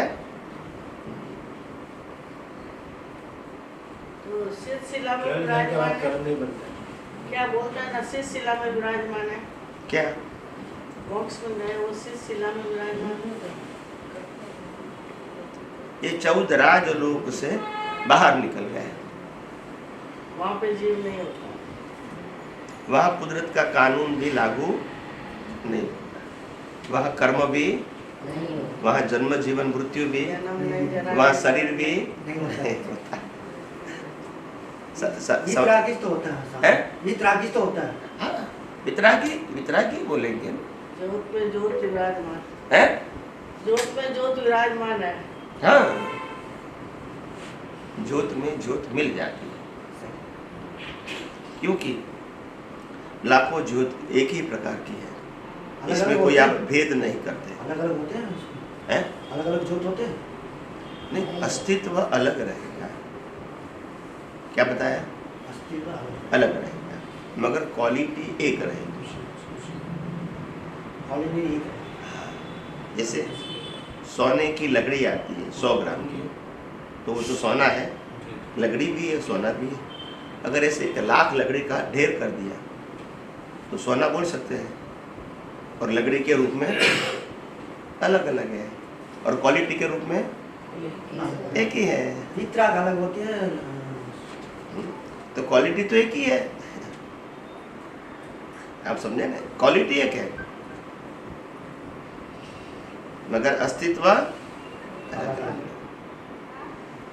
तो कई सारे लोगों को ये समझ में नहीं आता है। वहाँ जाके हमारा अस्तित्व खत्म हो जाता है, ऐसा वो मानते हैं। नदी और समंदर का एग्जाम्पल लेके, ऐसा नहीं, सबका अस्तित्व अलग अलग रहेगा वहाँ भी, मगर क्वालिटी एक ही रहेगी। क्वालिटी एक है, अस्तित्व अलग अलग रहेगा। अस्तित्व, तभी तो मैंने मुक्ति पाया, बाकी ने नहीं पाया। तो जिसको मुक्ति होगी वो पार्टली नहीं होती है, फुल होती है। समझ में आया? जिन्होंने मुक्ति नहीं पाया है वो तो यहाँ रहेंगे, और पाया वो चले जाएंगे। मोक्ष में तो तो जाएंगे। मुक्ति वो पीसीस थोड़ा है। मोक्ष में तो जाएंगे। मोक्ष में, मोक्ष में तो जाएंगे। हाँ, मोक्ष में जाएंगे ना, हैं? मोक्ष में तो जाएंगे। हाँ। कैसे जाएंगे आप समझिए? ये अज्ञान को मिटा के, जिससे कर्म बनते हैं वो अज्ञान को मिटा दो तो कर्म टूटता है। नहीं बनेगा। समझ में आया? और कोई चमत्कारिक रास्ता कैसे हो सकता है? जहाँ तक अज्ञान है वहाँ तक कर्म बनेगा। तीर्थंकर के अगले अवतार में भी अज्ञान है, वहाँ तक कर्म बनता है। अज्ञान 0 हो गया, फिर कर्म नहीं बनता। नहीं बनेगा। तो हर बातों को समझना पड़ेगा, ऐसे गोल गोल नहीं चलेगा। वो गोल घूम के आता है, वो वहीं रहता है। क्या पितृ है? गोल घूम के आता है, वो वहीं रहता है। क्या पितृ पितृ पितृ मतलब? आप बोले ना। पितृ मतलब पितर मतलब पित्र चक्र होता ना, वो गोल घूम के आता है, वापस वहीं आता है। किसका चक्र? पितर का। पित्र का? पित्र का समझ में नहीं आया। मैंने तो पित्र शब्द नहीं बोला। दक्षिण चक्र के बाद आपस मनुष्य कराना हो नहीं आएगा। ये पूछना चाहते हैं कि मनुष्य ये मोक्ष होने के बाद दक्षिण शिला के में उसके बाद आपस रीबर्थ होता है क्या? बिल्कुल आपस निगोद में ऐसे बिल्कुल जन्म मरण नहीं होता है। शरीर नहीं मिलता है तो फिर जन्म मरण कैसे होगा? शरीर नहीं मिलेगा तो, जब कर्म नहीं है तो शरीर नहीं मिलेगा, शरीर नहीं मिलेगा तो जन्म मरण कैसे होगा? ये सब कल्पना है, लोगों की बनाई हुई कल्पना। जो लोगों को समझ में नहीं आता है बात, वो ऐसी बातें करते हैं कि वही आत्मा फिर वापस आएगा, फिर वापस आएगा, चलता रहेगा। आप सब क्योंकि उनको समझ में नहीं आया तो क्या करेंगे? फिर मोक्ष का मतलब क्या है? समझ में आया? मोक्ष का मतलब ही है परमानेंट मुक्ति, टेम्पररी नहीं। 84 लाख योनि में जाके फिर बाद में मोक्ष प्राप्त होता ना। 84 लाख योनि में जाए या न भी जाए, मगर अपने कर्मों के मुताबिक भुगतान के लिए जहाँ भी जो भी कर्म किया है वहाँ जाना पड़ेगा। 84 लाख योनि है, वहाँ सभी योनि में जाना जरूरी नहीं है, मगर कर्म के मुताबिक जो जो कर्म किया है वहाँ वहाँ जाना पड़ेगा। 84 में से कोई भी, सभी में जाने की जरूरत नहीं। जैसे ये चेन्नई है और चेन्नई के अंदर 100 थिएटर है, ठीक है?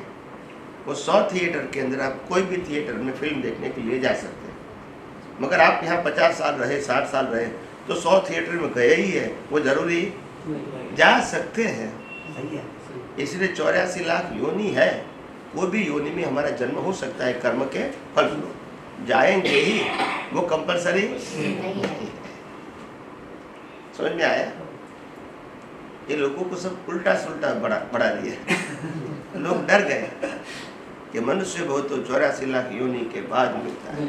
लोग डर गए। ऐसा नहीं है? ऐसा नहीं है, ऐसा नहीं है।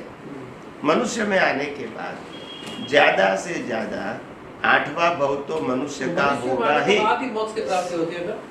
मनुष्य जन्म होने के बाद ही मोक्ष का प्राप्ति होती है। बस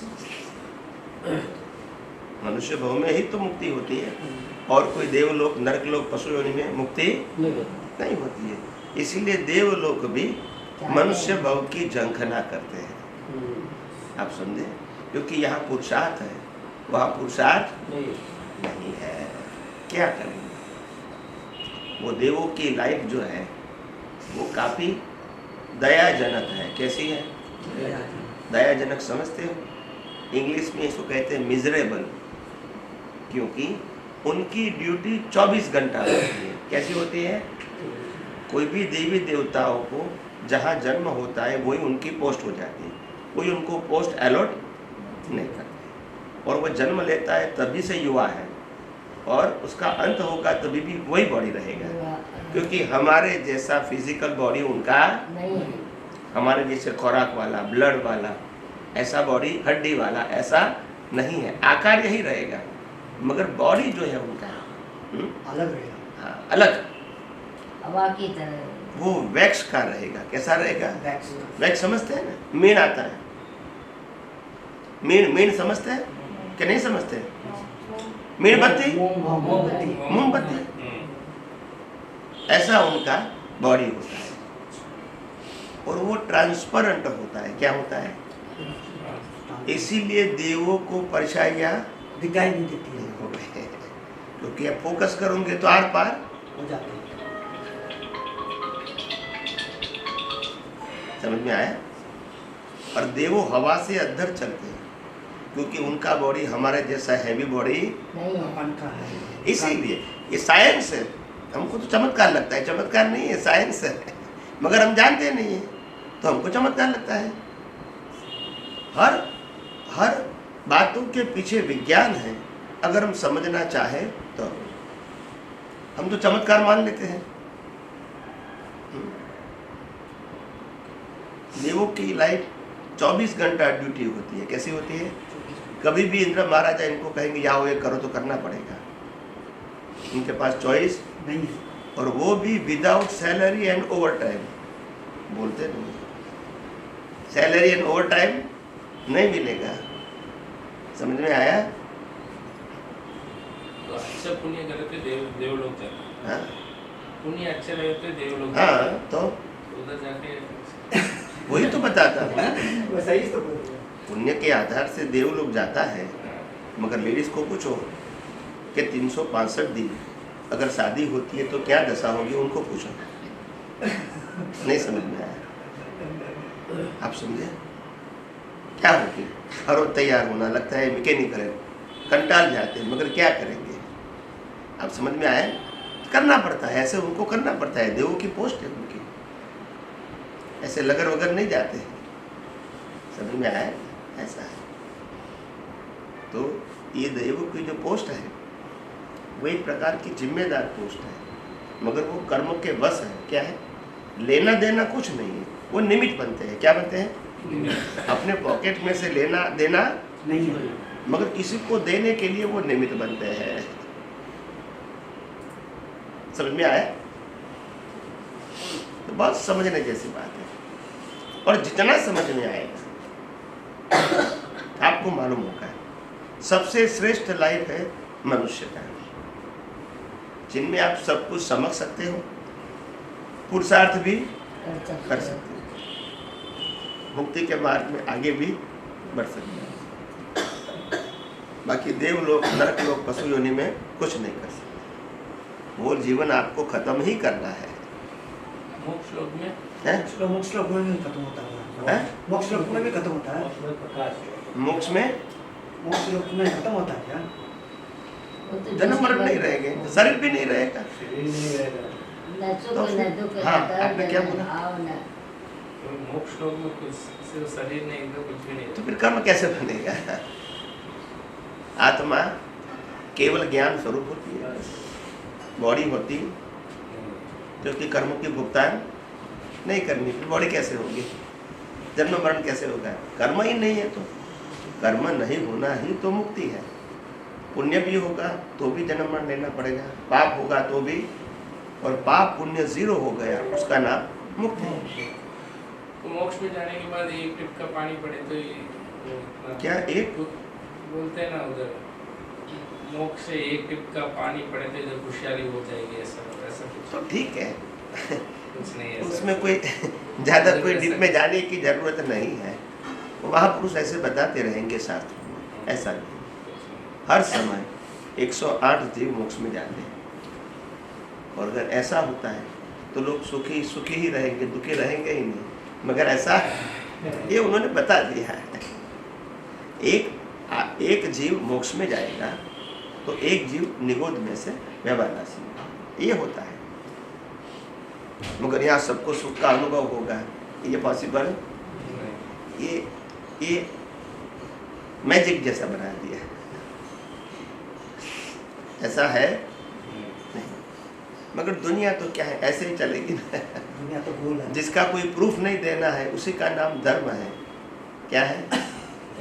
श्रद्धा है, आपको मानना पड़ेगा। बस माला गिनेंगे तो इतना पुण्य होगा, कोई प्रूफ मांगना है? आरती करेंगे तो इतना पुण्य होगा, पूजा करेंगे तो इतना होगा, प्रूफ मांगना है? फिर क्या करोगे? प्रूफ मांगना ही नहीं है तो फिर आपको मानना है बस श्रद्धा से, बस। तो विज्ञान में ऐसा नहीं होता है। हर चीज का प्रूफ होता है। क्या होता है?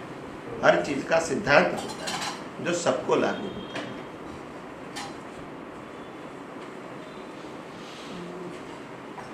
बोलिए। रिलेटिव की वैल्यू 0 कैसे करना? ये संसार में, वो भौतिक चीज वस्तुओं की वैल्यू ज्यादा रहती है। ये संसार में आत्मा का क्या है बताइए? कुछ नहीं है। तो फिर वैल्यू करने से क्या मतलब? जो है वो शरीर का है, जीरो होता है। और शरीर के साथ चला जाएगा। आत्मा से क्या मतलब? तो आत्मा की दृष्टि से संसार मेरे लिए जीरो है। ये तो उनका रहेगा ना इंटरेस्ट, उनका तो रहेगा ना, कौन मना करता है? उनका रहता है तो जन्म बढ़ेंगे ना। नहीं, इनका इंटरेस्ट रहेगा, वो कुदरती रचना है। मगर इससे अलग होना, इनको इनके इंटरेस्ट को भी कुदरती रचना देखना, ये हमारा पुरुषार्थ है। समझ में? कुदरती रचना, इनका तो इंटरेस्ट भी होगा, नहीं होगा, कम होगा, ज्यादा होगा, सब कुछ होगा, संजोग के आदि। समझ में आया? इसे आत्मा से क्या मतलब है? आपने एक सत्संग में कहा था कि मोह से जन्म बढ़ते हैं, मोह सबसे मुख्य कॉज है। हाँ, क्योंकि ये संसार में सुख है, वही तो मोह है। क्या बताया? संसार में सुख है वही तो मोह है। संसार में सुख जैसी चीज, दुख जैसी चीज नहीं है। संसार का मतलब कर्मों के भुगतान, इसको आप सुख दुख मान सकते हैं। वास्तव में सुख दुख है नहीं, आप समझे? कर्मों की भुगतान है, सुख दुख तो हमारा टाइटल है। एक व्यक्ति अब जो रुपया कमाता है, संपत्ति इकट्ठा करता है, बंगला बनाता है, गाड़ी बनाता है, परिवार बढ़ाता है, उनको सुख मानता है, उनकी मान्यता। एक कहता है मैं साधु बन जाऊं, उसमें सुख लगेगा। तो सबकी अपनी अपनी चॉइस है। ये कोई सनातन सत्य है? एक कहता है मैं शादी करूंगा, एक कहता है मैं त्याग लूंगा, सबकी अपनी अपनी चॉइस है। कोई सनातन सत्य थोड़ी है। एक कहता है हमारे बच्चे नहीं है तो हम दुखी है, दूसरा कहता है इसीलिए दुखी है। तो क्या करेंगे? सबकी अपनी अपनी चॉइस है। तो ये कोई सनातन सत्य? सनातन सत्य सबको लागू होना चाहिए। समझ में आया?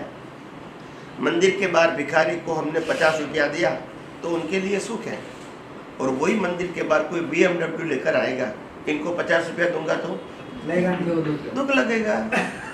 देने वाला भी मैं, नोट भी वही, एक को सुख एक को दुख, मतलब मान्यता है। ये कोई सनातन सत्य है? सबकी अपनी अपनी मान्यता। समझ में आया? ज्वेलरी वाला ज्वेलरी बना के बेचता है तो उनको सुख होता है, और लेडी को खरीद के पहनते हैं तो सुख होता है। दोनों की अपनी अपनी चॉइस है। बिल्डर जब मकान बेचेगा तो खुश होगा, नहीं बेचेगा और ग्राहक नहीं खरीद के रहेगा तो सुख होगा। सबकी अपनी अपनी चॉइस है। तो ये दुनिया मान्यता है, वास्तव में कुछ है? सब मान्यता है। यही तो मोह है, यही तो मोह है। दुनिया में सुख है ये मानना ही अज्ञान है। सुख भी नहीं है, दुख भी नहीं है, सिर्फ कर्मों की। स्वामी जी, अज्ञान इज इक्वल टू मोह हम कह सकते हैं। हाँ, अज्ञान निकल गया तो फिर मोह कैसे रहेगा? मोह ही तो अज्ञान है। वो दोनों इक्वल ही है। मोह का मतलब संसार में सुख, सुख है। वही तो ज्ञान है। सुख तो केवल आत्मा में ही है। आत्मा नहीं तो सुख नहीं। तो स्वामी जी, अनुभव क्यों नहीं होता है? हम्म? सुख आत्मा में है तो वो एक्सपीरियंस क्यों नहीं होता है? नहीं होता है क्योंकि हमारी दृष्टि नहीं नहीं है, दृष्टि नहीं है। सुख तो है मगर दृष्टि नहीं है। जैसे हम अपने जीवन में सुख की प्राप्ति के लिए, किसकी प्राप्ति के लिए? सुख की प्राप्ति के लिए पढ़ाई करेंगे, डिग्री लेंगे तो डिग्री तो मिल जाएगी, सुख नहीं मिलेगा। फिर जॉब करेंगे, बिजनेस करेंगे तो पैसा मिलेगा, सुख नहीं मिलेगा। फिर शादी करेगा, सुख नहीं मिलेगा। फिर बच्चे हो गए, सुख नहीं मिलेगा। आप समझे? बच्चे को पढ़ाएंगे, उनकी शादी करवाएंगे, फिर मिलकर लेंगे बंगला मोटर गाड़ी, सुख नहीं होगा। क्यों नहीं होगा? क्योंकि जो कुछ पाया है वो छोड़ के ही जाना है। तो फिर क्या पाया? यही तो माया की जाल है। अब माया की जाल में फंस गए, कुछ भी हमारा नहीं है। मगर मानते हैं सब कुछ हमारा है। यही तो अज्ञान है। हम समझते हमारा है। समझ में आया? आत्मा के अलावा कुछ भी न हमारा था, न है, न हमारा रहेगा, मगर हम मानते हैं मोह से ये सब कुछ सत्ता संपत्ति सबन साधन मेरा है। मेरा नहीं है, इसका है। सब और ये खत्म हो गया, ये खत्म हो गया पुत्र का तो सब कुछ खत्म हो गया। आप समझे? तो एक महापुरुष ने मेरे को प्रश्न किया था कि स्वामी जी, रामायण और महाभारत में क्या संक्षिप्त में बताओ कि क्या अंतर है। क्या बताया? संक्षिप्त रामायण और महाभारत में संक्षिप्त में बताओ कि क्या अंतर है, स्टोरी के रूप में नहीं, थीम के रूप में। तो मैंने कहा रामायण का मतलब होता है तेरा तेरा, हमको भी गादी नहीं चाहिए, भरत को भी नहीं चाहिए, आप समझे ना, शत्रुघ्न को भी, लक्ष्मण को भी, सब तेरा है, मेरा नहीं है। तो तेरा तेरा करना ये रामायण है, और मेरा मेरा करना वो महाभारत है। रामायण घर में होती है और महाभारत बाहर होता है। समझ में आया कि नहीं आया? और कुदरत कहती है जो तेरा तेरा तेरा बोलते हैं ना, मैं उसको तारता हूँ, और मेरा मेरा बोलेंगे ना, उसको मैं मारता हूँ। नहीं समझ में आया? सच्चाई तो स्वीकार करनी पड़ेगी ना, आज नहीं तो कल। ये दुनिया में मेरा कुछ है, यही तो भ्रांति है। देखो हमारे पास जो कुछ भी है, सत्ता, संपत्ति, संबंध, साधन, इसको त्याग करने की जरूरत नहीं है, उसकी वैल्यू खत्म करो। क्योंकि दृष्टि में, क्योंकि रहे या ना रहे, शरीर भी नहीं रहेगा तो बाकी क्या रहेगा? उद्गल नहीं है। इसीलिए कहा तो मोह मत करो, बस है, उसका त्याग करने की जरूरत नहीं है। जैसा जीवन जीना है वो जीवो, कोई मना नहीं करता है, मगर ये समझो कि ये शरीर का ही हिस्सा है, हमारा हिस्सा। इसे गोल बोलते हैं, चक्रव्यूह बोलते हैं उसको। हाँ, ये चक्रव्यूह है, माया की जाल। क्या बोले? माया। हाँ, हर बातों में पड़ता है सुख के लिए, और जब अंदर फंस जाता है माया की जाल में, फिर बाहर निकलना आसान नहीं है। माया की जाल किसको कहेंगे? स्वामी जी, राग द्वेष होते हैं तो वो भी प्रकृति को होते हैं, तो वो भी सेपरेट रखना। राग द्वेष प्रकृति को होते हैं, मगर हम इसमें सिग्नेचर करेंगे तो फिर कर्म बनेगा। सिग्नेचर मींस कैसे? मैंने स्वीकार किया राग करना ही चाहिए, द्वेष करना ही चाहिए, अंदर से तो भाव बनेंगे। राग द्वेष हुआ वो कुदरती रखना है, मगर राग द्वेष में सिग्नेचर किया अहंकार से, तो फिर जिम्मेदारी बढ़ेगी। जिम्मेदारी नहीं है तो कोई माया भी नहीं। तो राग द्वेष तो हो गए, हो चुके हैं, तो उसके राग द्वेष भले न होते हैं, बन गए मेरे, मगर मालिकी भाव, कर्ता भाव क्यों करेंगे? राग द्वेष प्रकृति तो करती रहेगी, यही तो कर्मों का फल है। राम ने क्या किया था? अपनी पत्नी को छुड़ाने के लिए रावण की पूरी फैमिली नष्ट कर दिया। ये राग नहीं था? सही है, आगे तो भी मोक्ष में गए। महाभारत में क्या हुआ? 5 पांडवों ने कौरवों की पूरी फैमिली खत्म कर दिया, फिर भी मोक्ष में गए। तो राग द्वेष उदय कर्म में होना वो अलग बात है, और राग द्वेष अज्ञान से होना वो अलग बात है। अज्ञान से कर्म बनता है, उदय से कर्म बनता है। तो दोनों समझना है। जब भी अभी मुझे राग द्वेष होंगे तो मुझे सेपरेशन ही रखना है। बस वही तो मैं कहता हूँ, वही तो मैं कहता हूँ। या अध्यात्म विज्ञान में दृष्टि का ही पुरुषार्थ है, और कोई पुरुषार्थ नहीं है। जो भी पुरुषार्थ है वो दृष्टि का है। दृष्टि मतलब ज्ञान एंड दर्शन, और कोई पुरुषार्थ। और पहले जमाने में हमारे तीर्थंकर भगवान, केवली भगवान, ज्ञानी भगवान ने भी यही बताया था। राग द्वेष होना और लोग समझ नहीं पाए। राग द्वेष अंदर होना वो कर्म है, राग द्वेष बाहर होना वो तो कुदरती रचना है, ये तो प्रकृति करती है। इसके लिए हम जिम्मेदार कैसे रहेंगे? हम इसमें जुड़ गए तो फिर जिम्मेदारी बढ़ी। आप अटैच हो गए तो फिर क्या होगा? समझ में आया? कोई भी ये क्रोध, मान, माया, लोभ वो भी डिस्चार्ज है, मगर जुड़ गए तो फिर चार्ज होगा। शरीर से, प्रकृति से जो कुछ भी होता है वो डिस्चार्ज ही है, मगर इसमें जुड़ना वो अज्ञान है, और अलग है रहना वो अध्यात्म विज्ञान है। इसमें ये करो ना करो वो सब्जेक्ट आता है, जरूरत भी, यही तो बात है।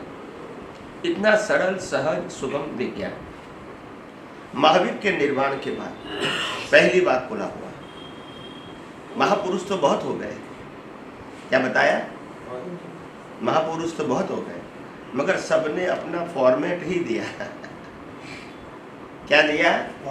फॉर्मेट। फॉर्मेट का मतलब क्या है? सभी महापुरुष ये कहेंगे इसको ही भगवान मानो, इसको ही गुरु मानो, यही मंदिर को मानो, यही मंत्र बोलो, यही शास्त्र पढ़ो, यही रिचुअल्स करो, यही संस्था को मानो, अभी ये वर्तमान गुरु शिष्य भी इसको मानो और प्रोसेसन यानी वरगुड़ा निकालो, बस। इससे आत्मा से कोई मतलब नहीं है। ये सब अज्ञान की माया जाल है। किसकी है? ज्ञान की माया। बस। ये दुनिया में 5 इंद्रियों से न कभी भगवान दिखता है और न कभी भगवान कोई हो सकता है। वो इंद्रियों से दिखता और इंद्रियों से जो भगवान दिखता है या मानते हैं वो आपकी मान्यता है, हकीकत नहीं है। समझ में आया? भगवान तो अरूपी होते हैं। कैसा होता है? जिसका रूप भगवान अनामी होता है, जिसका नाम भगवान परमानेंट होता है, जन्म मरण। समझ में आया? हम तो भगवान शरीर को मानते हैं, नाम है, रूप है, जन्म मरण है, उसको मानते हैं ना। उनके अंदर भगवान थे मगर वो भगवान शरीर को तो हमारे सामने जला दिया। या सुन लो, महावीर को भी जला दिया। महावीर भगवान नहीं थे, महावीर के अंदर जो आत्मा था वो केवल ज्ञान हो गया और वो शरीर को तो यहाँ जला दिया गया। या सुन लो, फिर भी दुनिया में भ्रांति चलती रहती है, कोई सच्चाई बताने वाला नहीं है। हमारे एक बड़े ज्ञानी, शास्त्र ज्ञानी हमको पूछते थे, स्वामी जी ज्ञान तो शरीर में होता है क्योंकि उनके द्वारा व्यक्त होता है। क्या बताया? ज्ञान शरीर में होता है क्योंकि उनके द्वारा व्यक्त होता है। तो मैंने कहा मोबाइल से भी व्यक्त होता है। मोबाइल में ज्ञान है? नहीं है। टीवी से भी व्यक्त होता है, टीवी में ज्ञान है? तोड़ोगे तो निकलेगा? इसको तोड़ोगे तो निकलेगा? ये ज्ञान को प्रोजेक्ट करने का मीडिया है। ये भी क्या है? ज्ञान को प्रोजेक्ट करने का साधन है। अगर इसमें ज्ञान होता तो महावीर को जलाया क्यों? बोलते नहीं। अगर ज्ञान होता तो फिर जलाया क्यों? यस और नो? सच्चाई तो स्वीकार करना पड़ेगा ना। ज्ञान को वहन करने का, प्ले करने का साधन है मगर इसमें ज्ञान नहीं है। और जब आत्मा निकल गया तो ये जड़ हो गया, इसीलिए जलाते हैं। ज्ञान होते तो जलाते हैं नहीं है। मगर ये भी बात किसी को मालूम नहीं है। क्या करेंगे? दुनिया चलती है गोल गोल और बताने वाले भी गोल गोल है। क्या करेंगे? क्या करेंगे? स्वामी जी, इनका प्रश्न है, चरण विधि पढ़ते हैं, सामायिक प्रतिक्रमण करते हैं, वो उदय कर्म है या उदय कर्म? उदय कर्म, उदय कर्म। उसको पुरुषार्थ नहीं मानना। पुरुषार्थ मानोगे तो रिलेटिव सत्य है, तो फिर पाप पुण्य बनेगा। उसको उदय कर्म मानोगे तो विज्ञान है, तो सेपरेशन रहेगा, देह और आत्मा अलग रहेगा। और आप कहते ये पुरुषार्थ है तो फिर पाप पुण्य बनेगा, पाप पुण्य से जन्म मरण बनेगा। मुक्ति, अज्ञान से पाप पुण्य बनता है और विज्ञान से मुक्ति मिलती है। आप समझे आए? इसीलिए सामायिक प्रतिक्रमण या क्रिया नहीं करना वो सब्जेक्ट नहीं है, मगर पहले हम इसको पुरुषार्थ मानते हैं, अभी उसको उदय कर्म देखना या तो कुदरती रचना। समझ में आ गया? बस इसमें नहीं करना वो प्रश्न नहीं। समझ में आया? पहले भी होता था, आज भी होता रहेगा। मना कौन करता है? प्रकृति करती है तो हमको क्या तकलीफ है? हमको तो कुदरती रचना देखना है, जो भी करे। समझ में आया? मगर हम इसको पुरुषार्थ मानते, यही तो अज्ञानता है, यही तो भ्रांति है। और इसीलिए विज्ञान समझ में नहीं आता। मन वचन काया की अवस्था मात्र कुदरती रचना है। वो हम बोलते हैं, मानते हैं, उपयोग करते हैं, पोपट की तरह बोलते हैं। कैसा? पोपट राम राम बोलेंगे, पोपट को नहीं मालूम कि जामफल का या मिर्ची का नाम है। वो तो सेठ ने बताया तो वो बेचारे बोलेंगे। ऐसे हमको भी कहा, हमको सिखाया कि तुम शुद्धात्मा हो और ये प्रकृति सामायिक प्रतिक्रमण करेगी, वो भी शुद्धात्मा होती है। तो तुम शुद्धात्मा हो, प्रकृति करती है, तुमको क्या तकलीफ है? इनको कुदरती रचना देखो। प्रकृति जो भी करेंगे वो कुदरती रचना देखो। संसार, व्यवहार, धर्म जो भी करें वो सब कुदरती रचना देखना, वो पुरुषार्थ है। क्रिया पुरुषार्थ, ये भ्रांति सेट हो गई। क्या हो गई? क्रिया पुरुषार्थ, वो भ्रांति क्या हो गई? सेट। और अभी निकलती नहीं है, इतनी गाढ़ और अवगाढ़ हो गई। क्या हो गई? भ्रांति। समझ में आया? સ્વામીજી સામીપ્ય ભાવને લઈને ભ્રાંતિ ઉત્પન્ન થાય છે उसका मतलब क्या होता है? सामीप्य मतलब जुड़ने से देह और आत्मा भ्रांति से एक हो जाता है। भ्रांति मतलब बिलीफ से, तो कर्म बनता है। देह और आत्मा है तो अलग, मगर भ्रांति से एक हो गया। तो वो कैसे मैं ही शरीर हूँ, मन वचन काया मैं ही चला रहा हूँ, सुख दुख मैं ही बना रहा हूँ, कर्मों की भुगतान मैं ही कर रहा हूँ। ये सामीप्य भाव हो गया। हालांकि ये सब कुदरती रचना है। मन वचन काया की अवस्था मात्र कुदरती रचना है, और मैं कुदरती रचना से मुक्त ऐसा शुद्ध आत्मा वो हूं। जड़ चेतन पास आने से सामीप्य भाव हुआ है। जड़ चेतन पास आने से जो भ्रांति होती है उससे सामीप्य। भ्रांति भ्रांति मीन्स इल्यूजन, अज्ञान। हाँ है नहीं फिर भी लगता है। जैसे रेल का दो पाटे हैं और हमको आगे जाके लगेगा कि एक ही हो गए, मगर एक है नहीं है, वो भ्रांति हो गई। अलग अलग है, आप समझे? लाखों किलोमीटर जाओगे तो भी अलग अलग अलग ही रहेंगे। इसीलिए जड़ और चेतन कभी एक, मगर हमको एक हुआ ऐसा लगता है। वो भ्रांति है, तो वो सामीप्य, वो अज्ञान ही है ना। अज्ञान से वो जड़ चेतन हाँ पास आया। अज्ञान से सामीप्य भाव अज्ञान से ही होता है। तो पास आना जड़ और चेतन वो अपने आप आते हैं या ऑटोमेटिकली? देखो आत्मा और देह के बीच वैसे तो अंतर नहीं होता। क्या बताया? आत्मा और शरीर के बीच अंतर नहीं होता है। शरीर के अंदर आत्मा, इसमें अंतर कहाँ रह गया? 4-5 फुट का अंतर रहेगा। तो दोनों अलग ही तो है। हाँ, और अलग मानते नहीं है ना, नहीं समझ में आया। हाँ मानते वही तो अज्ञानता है। दोनों अलग तो है, हम मानते हैं, नहीं है। वही तो अज्ञानता है। हाँ, अलग है, उसमें कहाँ प्रश्न है? हम नहीं मानते वो प्रश्न है, वो हमारा अज्ञान है। अज्ञान ही मेन पॉइंट। बस सेंटर पॉइंट ही अज्ञान है। अज्ञान से ही कर्म बनते हैं, कर्म से ही जन्म मरण है, और विज्ञान से कर्म नहीं बनते हैं, और विज्ञान से ही मुक्ति है। समझ में आया?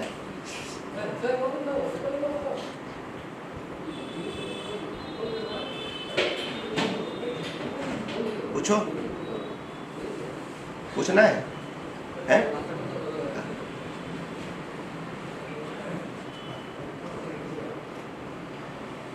Recording stopped. बोलिए, पूछो। प्रश्न खत्म हो गए? इतने सारे लेकर आए हैं? पूछना तो पूछ लिया हमने।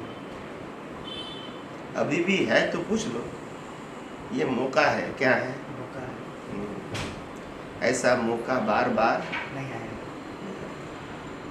सही है।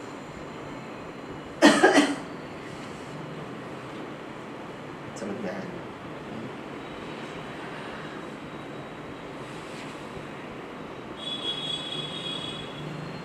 पहले आप लोग पूछते थे, अभी पूछते नहीं है। घर वाले कोई सब मौन हो गए, ऐसा क्यों हो गया?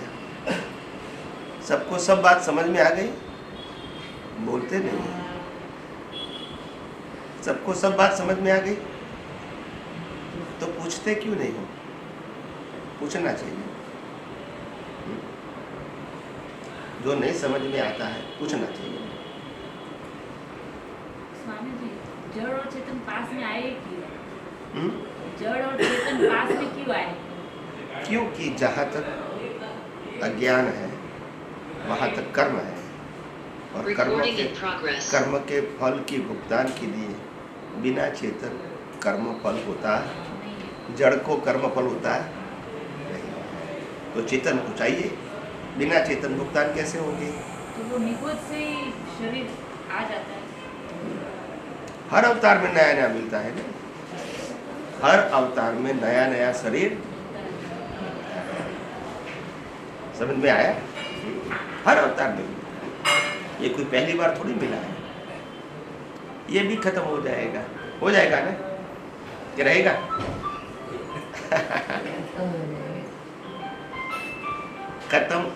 खत्म होना ही संसार इनका स्वभाव है।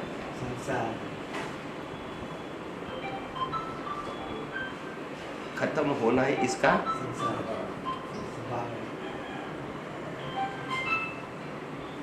इनका स्वभाव। जो जन्म लेता है वो मरना, ये उनका स्वभाव हो गया। क्या हो गया? इसलिए मृत्यु होना चॉइस नहीं। जन्म हुआ तो मृत्यु तो होगा, सिर्फ समय की बात है। क्या है? समझ में आया ना? जिसका जन्म है उसका मृत्यु भी होना है। ऐसा नहीं कि भी मेरा मृत्यु कभी नहीं होगा, ऐसा है दुनिया में कोई ऐसा? स्वामी जी मृत्यु आते क्यों बोलते हैं? बोलना नहीं चाहिए ना। ये मम्मी बोलते हैं। क्या बोलते हैं? मैं मर जाऊँ, जल्दी मर जाऊँ, क्यों बोलते हैं? मैं बोलता मारो मत, बोलो मत, आएगी जब आएगी। सबको क्या होता है, संसारिक जीवन से एक प्रकार का डर रहता है। क्या रहता है?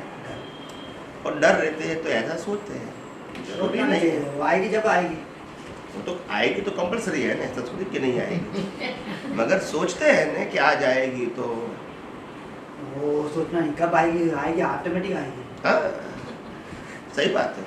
हमारा जन्म भी ऑटोमेटिक हुआ है, हमारी पसंदगी से नहीं होता, और मृत्यु भी ऑटोमेटिक होगा, पसंदगी से नहीं होता। जहाँ तक आयुष्य कर्म है तो जीना ही पड़ेगा।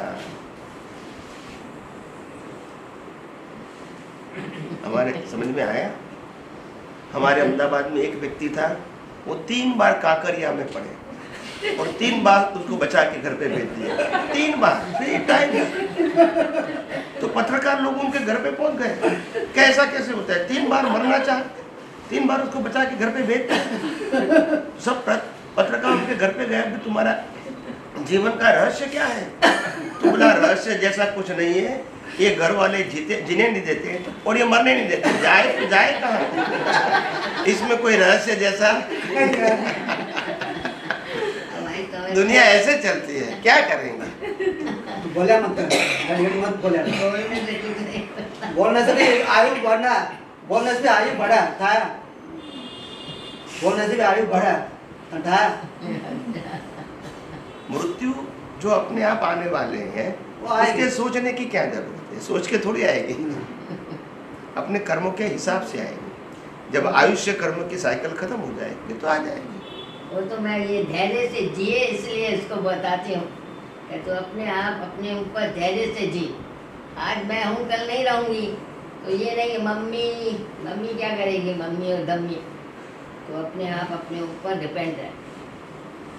ये धीरे धीरे सीख जाएगा, धीरे धीरे सीख जाएगा। हाँ, इसलिए इसको कहते हैं दुनिया में परमानेंट कोई नहीं है। मैं भी कौन रहेगा, तुम भी कौन रहेगा, सब जाना जाओ ना जाए। जाना है ना, तो अपन धैर्य से रहो। हाँ, आज भी आ जाए तो हमें कोई डर नहीं। तू घड़ी घड़ी मत बोल, कर मैं बोलूं। बताइए। आवा कहीं मत, कभी भी आ सका, आटा भी बैठना भी, मर भी आ सका, तारा भी आ सका। 4:30 बजे 4:24। अब ये क्लास क्वेश्चन पूछ लो, फिर समाप्त करें, बराबर? 4:30 फिर प्रार्थना बुलाएंगे। बोलिए, प्रश्न कीजिए लास्ट।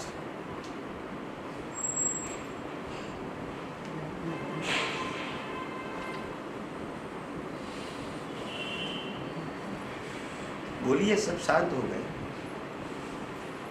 स्वामी जी जितनी वैल्यू करेंगे उतने ही जागृति रहेगी अवस्थाओं में, और कर्म भी बनेंगे। वैल्यू करेंगे तो राग द्वेष भी होंगे। क्या करेंगे? ये कोई वैल्यू करने जैसी चीज थोड़ी है। तो आत्मा की वैल्यू करेंगे तो सेपरेशन रहेगा, तो कर्म विभाव बीच नहीं पड़ेंगे। नहीं पड़ेंगे। देखो, पूरा जागृति पे है। सत्ता, संपत्ति, संबंध, साधन, सब कुछ की वैल्यू 0 है। 0 है। क्या है? 0। ज्यादा है तो भी 0, कम है तो भी 0। क्यों? क्योंकि ये सब की वैल्यू आत्मा के आधार से है, चलती है। अगर आत्मा नहीं है तो नहीं चलेगी। तो वैल्यू आत्मा की करे या अवस्था की करे? आत्मा की। बस। शरीर रहे या न रहे, आत्मा तो रहेगा। तो शरीर कभी 0, आत्मा कभी 0 होता नहीं। शरीर तो जीरो हो जाएगा, और शरीर चला गया तो सत्ता संपत्ति संबंध साधन भी जीरो चला जाएगा, हो जाएगा। ये कोई नई बात थोड़ी है, मगर आत्मा तो रहेगा, बाकी तो जीरो ही है। जीरो का मतलब आप साथ में नहीं ले जा सकते, उसका नाम जीरो।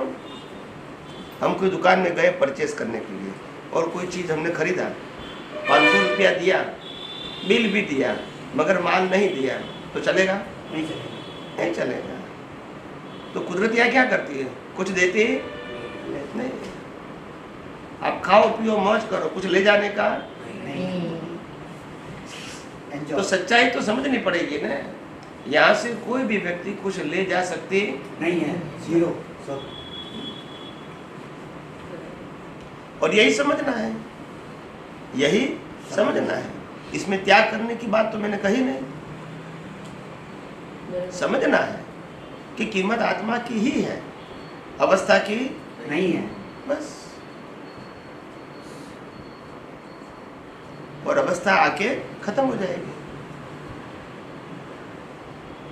आत्मा वही का शरीर खत्म होने के बाद भी, शरीर को जलाने के बाद भी आत्मा तो वही का बराबर के नहीं। तो वैल्यू आत्मा की करनी चाहिए, मतलब संसार को त्याग नहीं करना है, वैल्यू नहीं करनी, इतना ही मैंने कहा। मैंने त्याग करने को नहीं कहा। उनके वैल्यू नहीं करो, जो आया है वो जाएगा ही, सब जाएंगे बस। बराबर के नहीं। व्यवहार में जो कर्ता भाव मालिकी भाव रहता है, वाणी में रहेगा, लेकिन अपने दृष्टि में नहीं रहना चाहिए।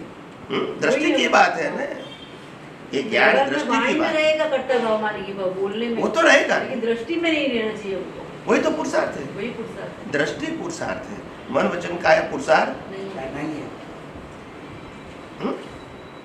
चलो प्रार्थना बुला दे। हे अंतर्यामी परमात्मा, आप हर एक जीव के अंदर विराजमान हैं, वैसे मुझ में भी विराजमान है, आपका स्वरूप वो ही मेरा स्वरूप है, मेरा स्वरूप शुद्ध आत्मा है। हे शुद्ध आत्मा भगवान, मैं आपको अभेद भाव से अत्यंत भक्ति पूर्वक नमस्कार करता हूँ। अज्ञानता के वश और जागृति के वश मिथ्या ज्ञान मिथ्या दर्शन संबंधी दृष्टि से जो कुछ भी दोष हुए हैं और हो रहे हैं, वो सभी दोषों को आपके समक्ष जाहिर करता हूँ। उनके लिए हृदय से क्षमा याचना चाहता हूँ। हे प्रभु, मुझे क्षमा करे, क्षमा करे, क्षमा करें। और बार बार ऐसी दृष्टि संबंधी गलतियाँ न करूं। ऐसी आप मुझे शक्ति प्रदान करें।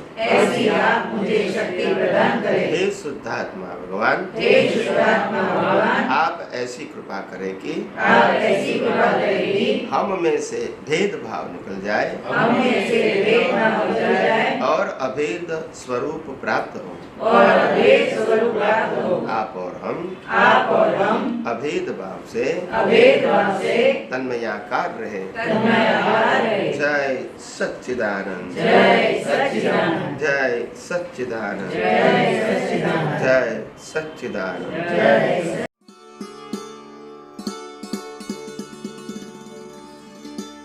अध्यात्म विज्ञान कोई धर्म या संप्रदाय नहीं है, ये स्पिरिचुअल साइंस है जो कुदरत के कानून पर आधारित है। ये विज्ञान पूरे ब्रह्मांड के सभी रहस्यों को उजागर करता है और जीवन के सभी पहलुओं को समझने के लिए एक नई दृष्टि देता है। इसी को आर्ट ऑफ विजन कहते हैं, दुनिया को देखने की एक नई दृष्टि, जो अध्यात्म विज्ञानी परम पूज्य स्वामी श्री कमलेशानंद जी के निर्देशन में सनातन सत्य का अनुसंधान कर हमारे जीवन को प्रकाशित करे। जय सच्चिदानंद।